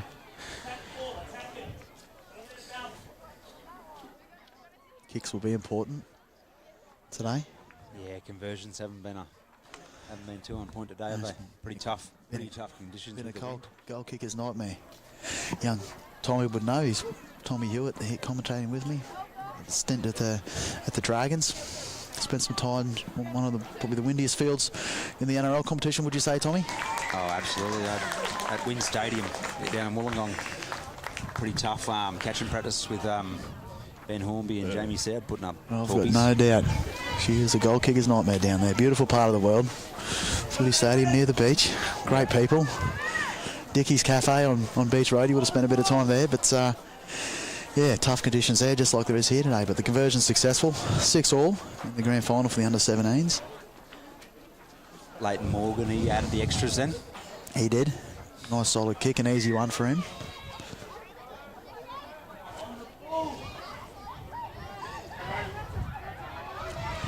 Another great run to start the set. Like we said, the importance of starting your set right after a try. Just get into a kick.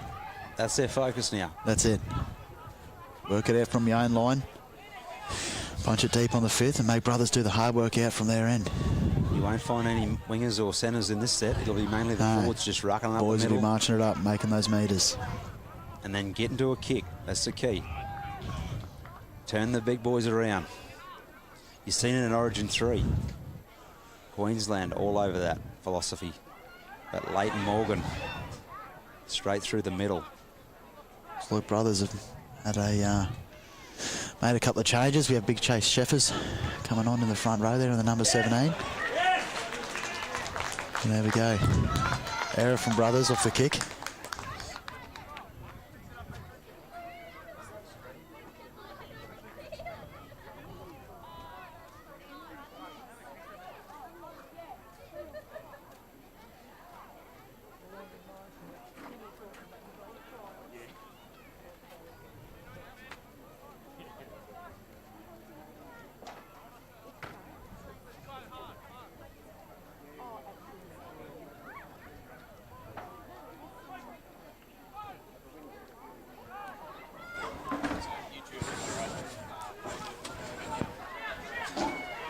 Tigers, good start off that scrum. Pakistan Ricks with the play the ball here. Great hold. Good shape there from the great shape from the Tigers half. Yeah, number 7's been in it early. Zach Anderson. Yeah, Couple of good balls. Really involving himself in the game. You leave nothing in the tank. Grand final day, Tommy. Good offload. Ball spread wide. There's numbers to the left. This is try time. Try to Tigers. Number 18 we got there. I'm not even going to bother saying his name, but his last name's Morgan. He's 18. He's number 18. Number 18. T. Mataranga. You're all over it. I am. My dad spent a year in New Zealand when he was 4, which allows me to learn a little bit of the language. Yeah, absolutely. T. Mataranga with a try there. After brothers getting the early try of the game, got the first try. On early, Tigers have bounced back. I mean, 2 tries. Great offload from, it was Leighton Morgan. It was. Great offload. Started very strong. Through the hands. Yep. Found the space. Yep. Try time.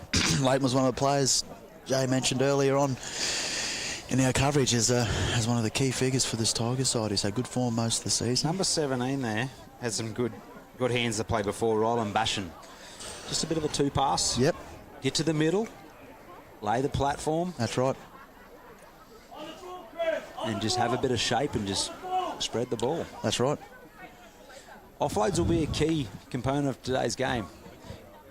If you can't lock up the ball and you're going to give that other team that little extra opportunity, I think that can go a long way to winning the game of footy today there, Lockie. I think you'll pay the price for it. That's exactly right. A couple of unforced errors there from brothers. Last couple of sets have led to 2 tries. So we'll start with them having a comfy 6-0 lead. They're now chasing in a grand final, which no one likes to be there. What we do know about this side is they're undefeated for the season. And they do know how to score a try. But that kick successful. was absolutely Morgan. Sensational kick. That's 2 from 2 from Leighton Morgan. Takes the score 12-6 Emerald Tigers. Game on, Lockie. Game on, Tommy. Tigers over brothers in the local grudge match under 17 grand final. 15 to go in the first half. We'll note, brothers will have the win behind them in the second, so I think she's a 2-try win, this one, Tommy. I think with the kicking game on the bigger boys, they can exploit that a little bit better than the younger age groups. There's definitely a couple of tries worth in this breeze. Moses Aquita moved up early, mate, misses the tackle. Brody Sands, another good carry up there from the Tigers.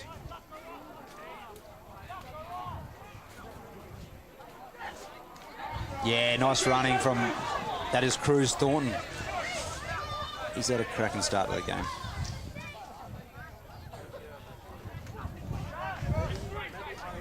Brothers going to want to keep that line speed. This Tigers side are getting a slight roll on now, Tommy, with these sets. Ryland Bashan with another good carry up the middle. Tackle 4, 1 to go, and they find themselves just inside the brothers' half. Coach would be pretty happy with the execution after tries. Oh, definitely. It's 2 sets running. If they can get this kick now, Cruz Thornton, yeah, bingo.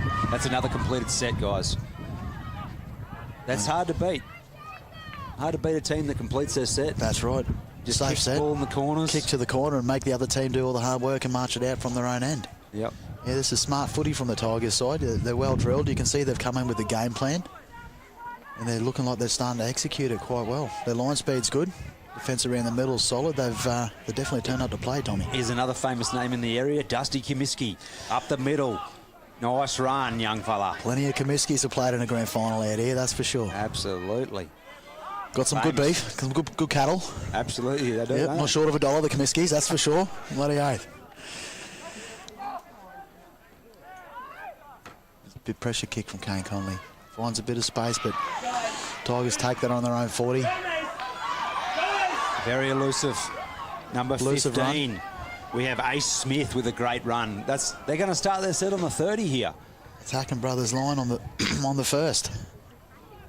She's all Tigers. The It run is. is all Tigers. It is, mate. They've got the momentum in the game, but we've seen it swing in the 2 games earlier.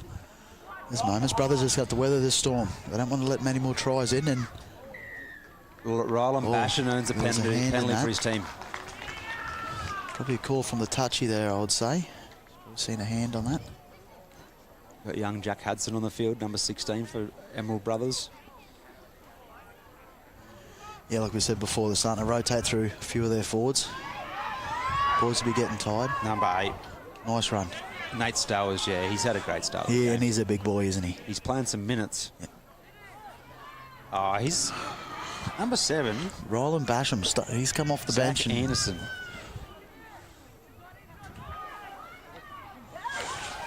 Nate Stowers with his second hit up for the set. Yeah, Just there's pulled an down short opportunity of out the to the try left here. line. Opportunity out to the left. If they can get it out. Great defence, Emerald Brothers and Dusty Comiskey are in the middle there. Good work. That's try time.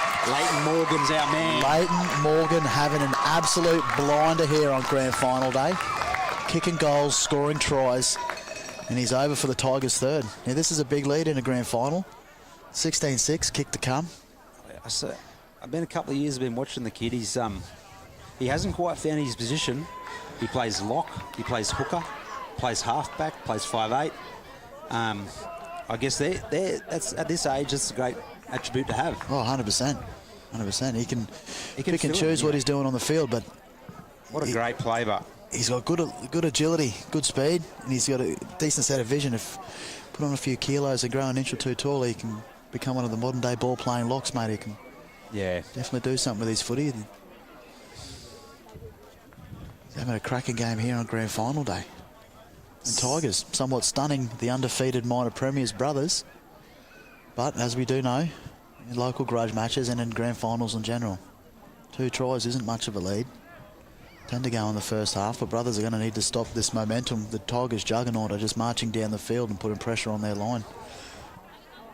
First contact's got to be good this set from Brothers. They got to make a turnover.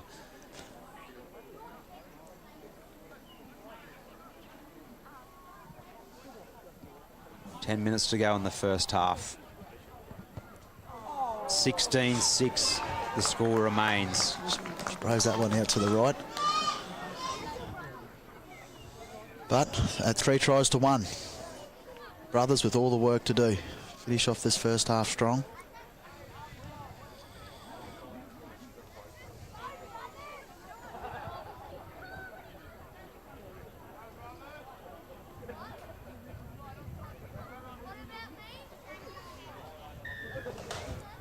Thank our referee today, Jacob Dash. And we've got Anthony Codrington and Kate Dighton on the touchies today. Oh, Toby McCall's been called up, actually.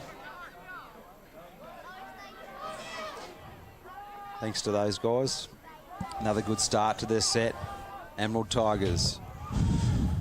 That's right, Tommy. They're going to get this third Number tackle 1, Paxton Ricks. just on the halfway line. So put him in position for a nice kick at the end of the set. And He's been a handful all day, number 18. What a great run. Morgo will call him. Leighton Morgan again. Here he is, off the right. That's Room to right move. time, is it? Well, And he's given it.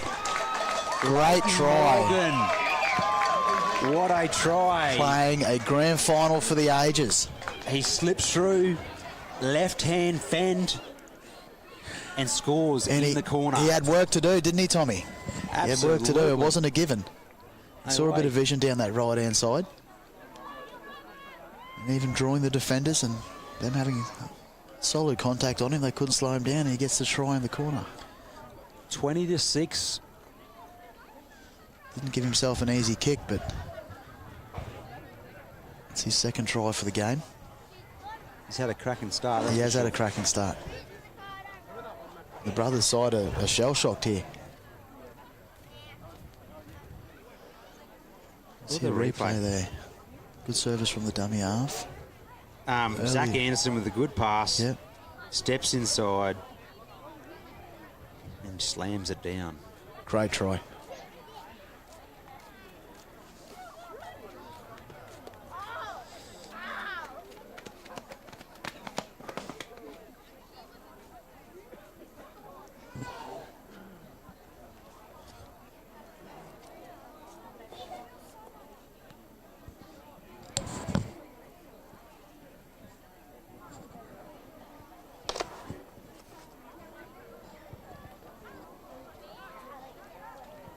And he misses to the left there, Leighton Morgan. Score remains 20-6. 20-6. She's a 14-point game, Tommy. It's brothers don't want to leak another one before half time. That's for sure. Brothers just got to wrestle back that momentum. Yep. And just shift that momentum, build that bit of pressure, and then just get back in the game. They got the points in them. That's one thing's for sure. No, they definitely do. And being undefeated all season, they know how to score. They haven't had much ball the last 12 or 13 minutes. They may have had 2 sets. This is where they need to muscle up.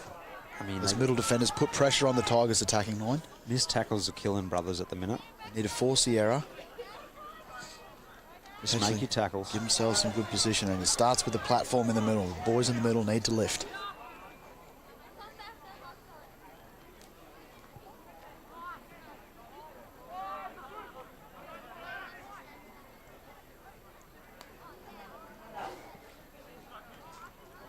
Nice bit of ball play there from the Tigers. Another good offload from Cruz Thornton.